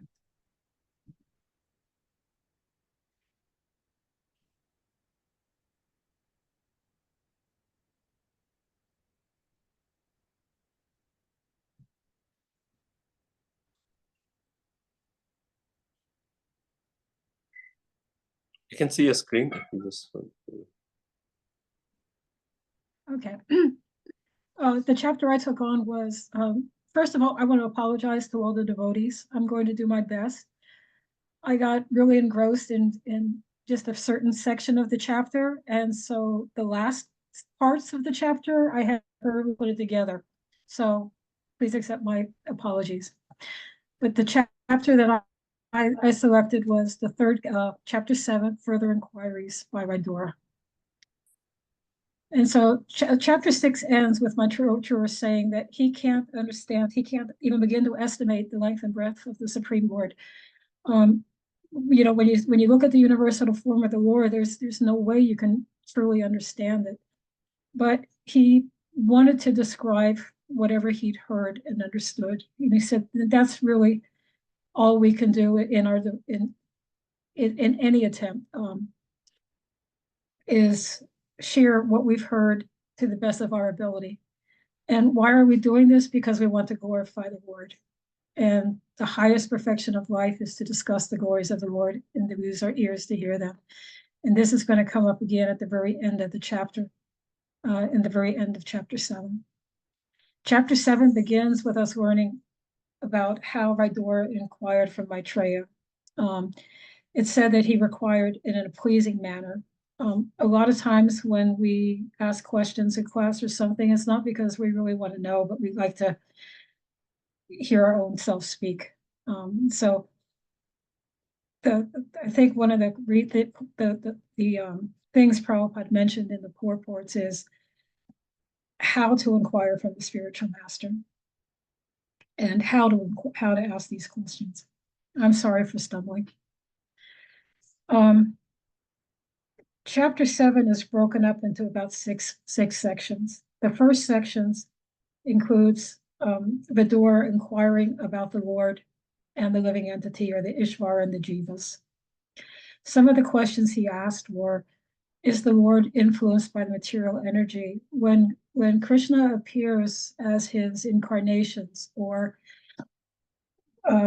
as the different avatars, are they influenced by the material nature? When they're here in the material world, do they come under the control of the material world? Also, as with regard to the jiva, the soul is pure. The soul is eternal. How can it become entangled in this material energy? And why are the living entities suffering, even though the Lord is within their hearts? Sorry about that. So the Lord Maitreya starts to dispel the misconceptions, and it's very obvious that the Lord never comes under the control or the influence of material energy. One of the examples is given of the sun, and how the sun evaporates water from the sea, which creates clouds. And then the clouds, they may block our view of the sun, and they produce rain and snow, which can inflict many miseries on us. Although life is sustained by the sun, it's also disturbed by the darkness and the rain and the snowfall produced by the sun. But it's a fact that the sun is never overcome by darkness or the clouds or the rainfall. And I'm reading my slides, I apologize. This last section from the purport really hit me, and I'm just going to read it. It says, similarly, the Supreme Brahman, or the Brahman, the personality of Godhead, is always unaffected by the influence of material energy, although it's one of his energies. And I took that from the purport to 379. But I also like the example of the prison house, and that one related to me more. It's like this world can be compared to a prison house. When a king creates a prison, he can go there whenever he wants to, and he can leave whenever he wants to. He's not affected by the rules of that prison house. But the person who's condemned to be in prison, he has no choice. Once he's there, the rules of the prison apply to him. So in the same way, the Lord, he's not affected by the material energy. But us, the jivas, when we come here to this material world, we are controlled by the material energy and the laws of the material energies. So one of his questions again was that nothing can affect the soul, so how can it forget who it is? Well,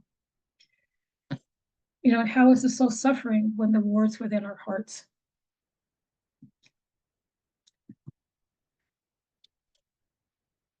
So this is again because of our becoming under the influence of the Lord's external energy, or Maya.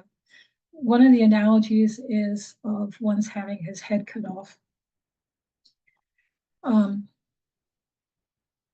In a dream, you may see that your head's been cut off, and it seems very real. But if in reality your head was cut off, you wouldn't be able to see anymore.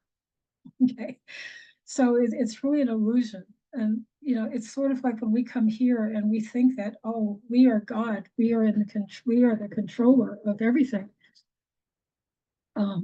In reality, we are not.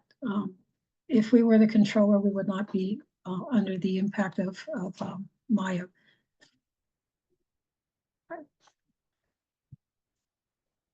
Another analogy that I really liked was of the moon.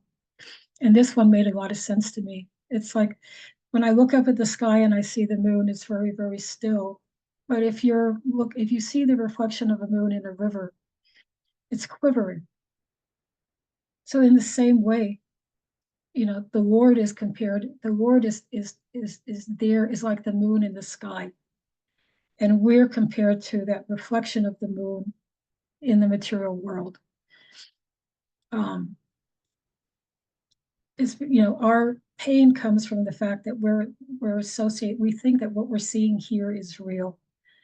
In reality, it's not. The reality is that we're spirit souls, that we're eternally parts of Krishna. So devotional service is the key. And simply by hearing and chanting, we can overcome our illusion.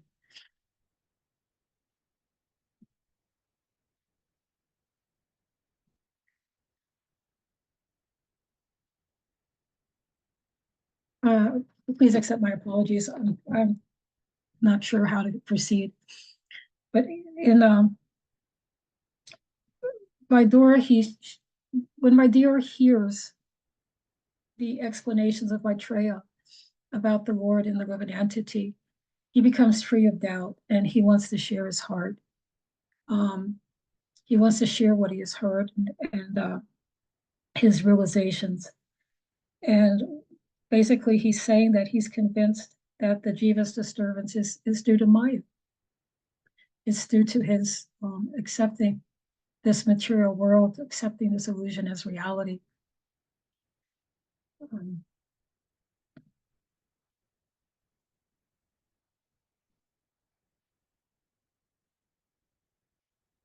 Already said that.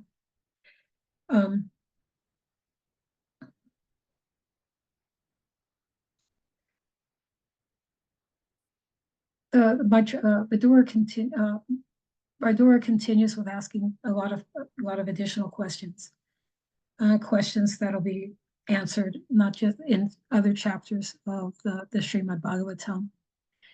He wants to know about the Varnashram system, about how the different Manus were created and their descendants. He wants to know about the different incarnations of the Lords in his pastimes. He wants to know about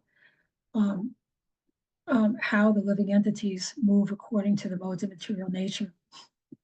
And the future chapters of the Bhagavatam will dwell on a lot of this. So the chapter ends with Vidura declaring his confidence in Maitreya, the confidence in the Guru, and hearing from the pure devotees of the Lord. You know, it's without the Guru, one cannot have knowledge of devotional service. Prabhupada, in one of the texts, he stresses the importance of the Parampara system. He also stresses that the Guru is the source of all of our knowledge. Vidura, when he places these questions before Maitreya, he does it in a way that is pleasing. He says, I put all these questions before you with a view to knowing the pastimes of Hari. You're the friend of all, so kindly describe them for all of those who have lost their vision.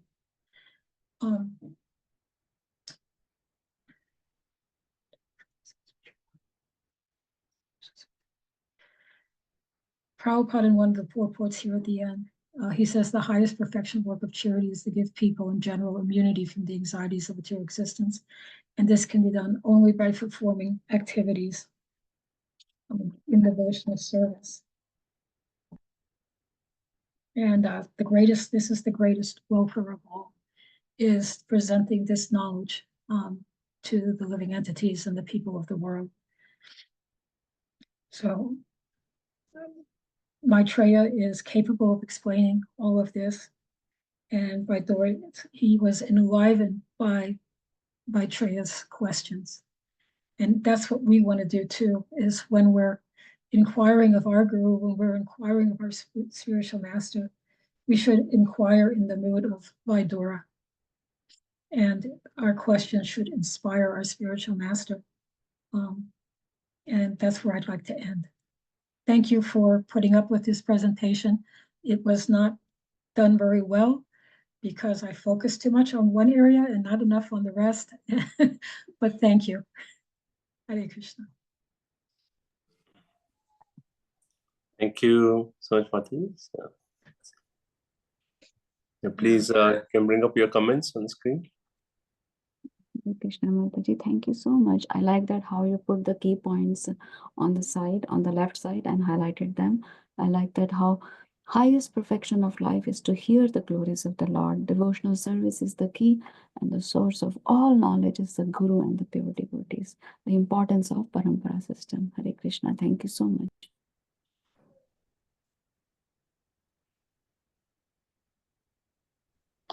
I really like, Madhuri, that you spoke from your realization. It's not just theoretical, just you just copied and pasted somewhere.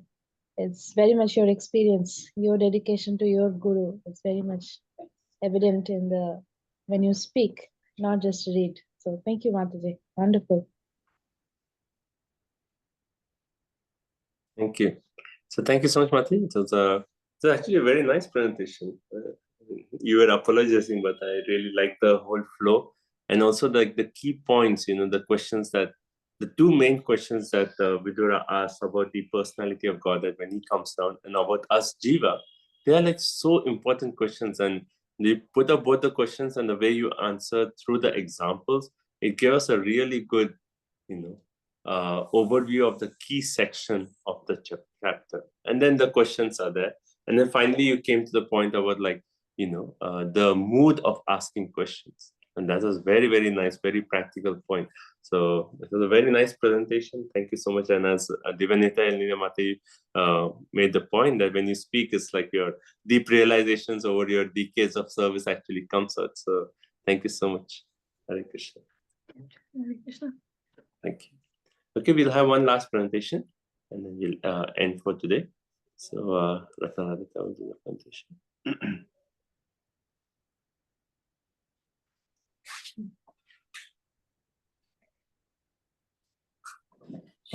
Hare Krishna, dear devotees.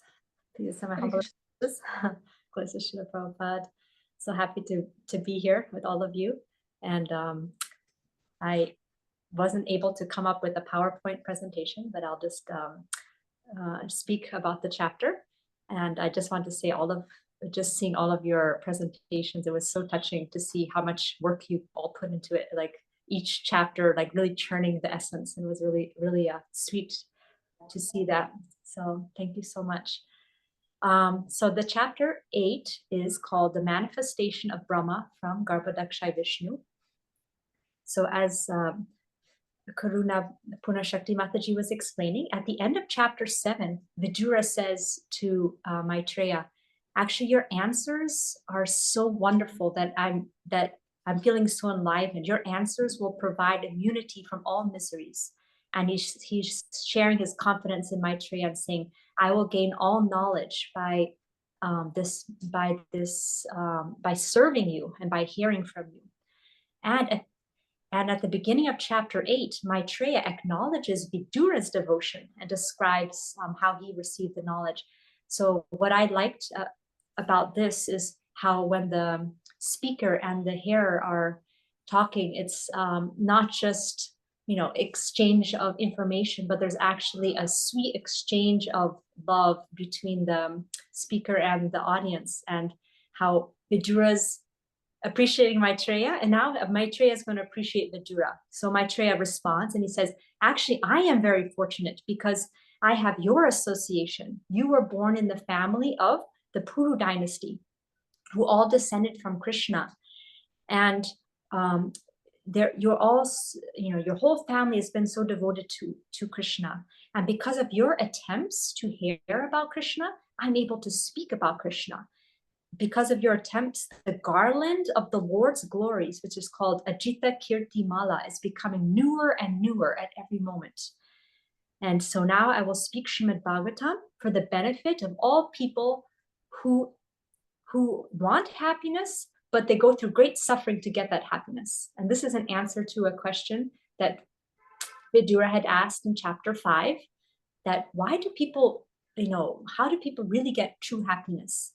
And Maitreya is saying here, the real way people can get happiness is by hearing Srimad Bhagavatam. So now I will speak Srimad Bhagavatam, which will really give happiness. And then he begins to explain how he received this knowledge. So it's important when we are speaking to be able to reference back to our authorities. He says, Lord Shankarshan, he spoke it to the 4 Kumaras, Sanat Kumara, and Sanat Kumara spoke it to Sankyayana Muni, who spoke it to Parashara Muni, who spoke it to me. So now I will speak the same knowledge to you because you have, and he says 2 qualities in Vidura. You have faith, Shraddha, and you are following anuvrataya. So you have heard, you have faith, and you're also following what you're hearing. So you're not just hearing, but you are trying to apply what you're learning. So I will speak this knowledge to you. And now Maitreya is continuing on with the creation. So we were talking about the creation, and now he's continuing on with this creation. So at the end of Brahma's day, when it's Brahma's night, there's a partial dissolution. What happens at that time? All the gross bodies of the living entities, they enter into, they become unmanifest, and the subtle bodies of the living entities and all their karma enters into the body of Garbhodakshai Vishnu. And Garbhodakshai Vishnu is lying there for 1,000 yuga cycles. And at the end of Brahma's night, the Lord glances, and by his glance, he agitates the subtle matter with the mode of passion. And from that, it sprouts through his navel as a beautiful lotus flower that illuminates all directions. Then Vishnu enters into the lotus flower and impregnates it with the modes of nature, and Brahma is born. Brahma, he's on top of the lotus flower and he looks around, and because he looks around in the four directions, the four heads are created. He obtains the four heads, but he can't perfectly understand, like, what is the purpose of, what am I supposed to do? I guess he slept and now he wakes up and he's bewildered again. What am I supposed to do? He doesn't know. So he's contemplating, who am I? What is this? What is this lotus? Where does this lotus come from? Let me try to figure it out. So he enters into the lotus stem and he goes down, down, down. He goes very close to Garbhodakshai Vishnu, but he still can't figure it out. So that's a very important key point. By our endeavors, to try to understand, we can't do it by our own endeavors. Even if you come very, very close to the Lord, unless he wants to manifest himself and show himself, you won't be able to understand him. So finally, Brahma goes back up on top of the lotus and he meditates. And as soon as he meditates, for 100 human years, he meditated on the Lord. And then Krishna revealed in his heart, he got to revelation. He saw, in his meditation, he saw Sheshanaga was lying there on the Garbhodak ocean. And he saw Garbhodakshai Vishnu was lying on Lord Shesha. And Lord Shesha's jewels were illuminating all the directions. And the next section of this chapter is the beautiful description of Garbhodakshai Vishnu. His body was as beautiful as a coral mountain. His yellowish garments defeated the beauty of the evening sky. The helmets with jewels defeated the beauty of a golden mountain. The limbs of his body defeated the beauty of a mountain with waterfalls, herbs, etc. And his body was so big that it was covering all the three planetary systems. And what was really sweet, I found really sweet, is that Lord Vishnu showed one of his lotus feet to Lord Brahma. And it's described that if you see the lotus feet of the Lord, it defeats all fearfulness, and it brings all the desired fruits of pure bhakti. And then Brahma saw the beautiful smile of the Lord. And the smile of the Lord vanquishes all the distress of the devotees. He had beautiful eyes, his eyebrows, lips, and earrings. His yellow cloth was like a saffron color, like a kadamba flower. Around his waist was a beautiful belt, and on his chest was Srivatsa and a valuable necklace. And it's described that his body was like a sandalwood mountain. His fame perfumes the whole universe. And he was also, it's described that his body was like a great mountain, because a mountain gives shelter to all living entities. A mountain has golden peaks, like Ananta Shesha. The mountain is filled with jewels, like the Lord is filled with jewels, decorated with jewels. So in this way, there's a beautiful description of Brahma's seeing the vision of Garbhodakshai Vishnu. And another very sweet point that I found in this section was that the garland that was decorating Garbhodakshai Vishnu was glorifying the Lord. So everything in the spiritual world has a personality, like the inanimate objects are not really inanimate. So the garland is glorifying the Lord with the Vedic wisdom. And the Lord is surrounded by his weapons and by his associates. And Brahma concluded, this is my Lord. And he began to see that everything around him was an opportunity to serve. And all of a sudden he got the inspiration, I want to create as a service to the Lord, seeing all the ingredients around him and seeing that he had the desire to create and realizing that was his service. He now realizes that he needs to offer prayers. So before doing any service, we need to first approach the Lord and offer prayers to the spiritual master and to the Supreme Lord. So in the next chapter, we're going to hear about how Brahma offers sweet prayers for creative potence, or the creativity to be able to do the seva. And just to end, the point that I took away from this chapter that I really, really liked was the first part of the chapter where Maitreya is saying to Vidura, because of your eagerness to hear Krishna Katha, that makes me so eager to speak it. So the real, how it's described, the Krishna Katha is like a garland, Kirti Mala, and the thread of that garland is the eagerness of the person who's hearing, who wants to hear. They're actually directing, they're like the garland maker, which is directing the flow of the Hari Katha. So the speaker gets the energy to speak when the audience has that mood of energy to want to hear. And so that makes us realize that even if we're hearing Hari Katha, we have also the responsibility of having that enthusiasm to hear. And because that directs the Hari Katha to flow through the mouth of the speaker, and Krishna inspires the speaker to the intensity of the eagerness of the audience.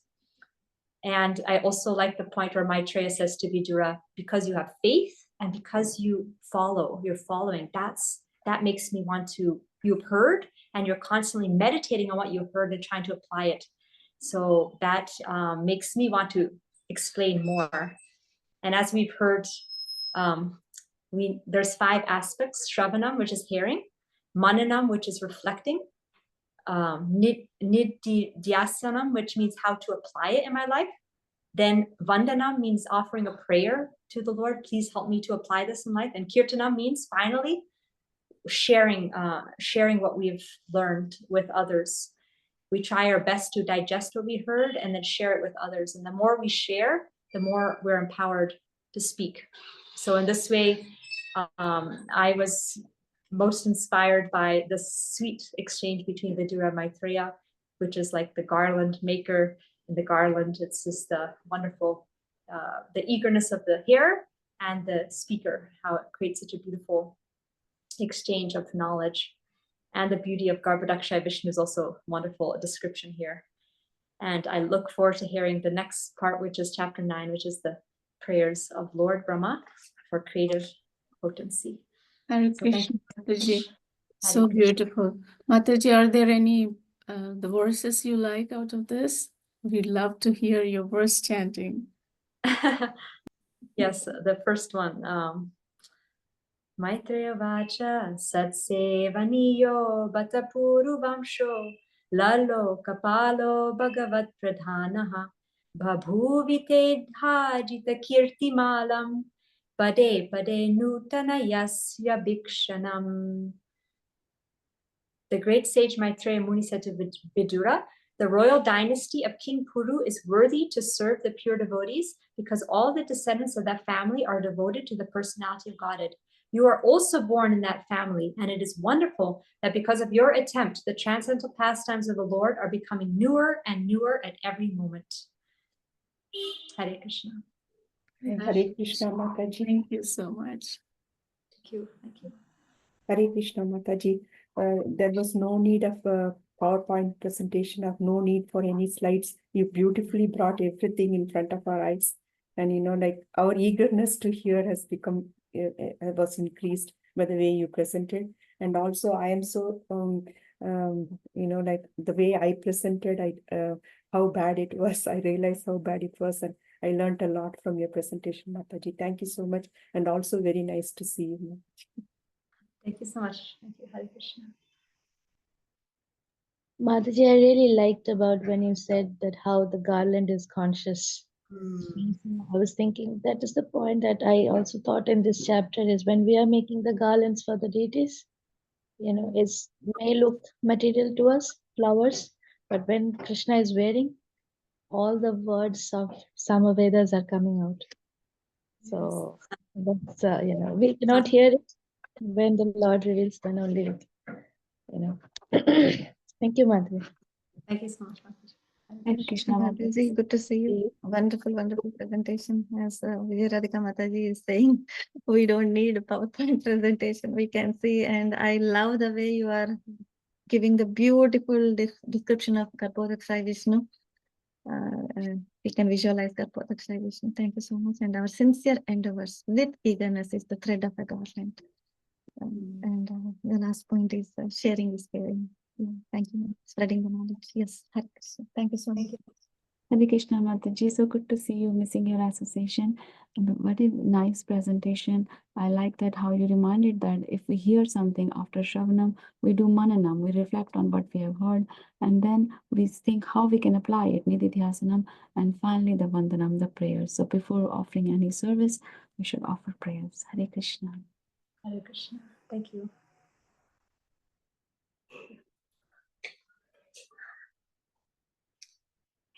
So thank you everyone for joining, and I want to say thank you everyone for your nice presentation. So really nice, and it's so wonderful now form now, because we do chapter wise, we go slowly through the chapters, and sometimes we miss like the overview of the flow of the entire canto. But now we have such a good flow from chapter 1 all the way to chapter number 8. Is it 8? 8. Yeah, 8. So first through 8th chapter, and now we know how the flow goes, where's the creation aspect, how does that come into flow, and how did the conversation between Maitreya and Vidura start, and Vidura and Uddhav, how their conversation actually went. So it's so nice to get the flow, and I want to thank everyone for taking your effort and making nice presentations and preparing and giving such enlightening presentations. So thank you so much. And also I want to say that, please, no one please feel bad about your presentations.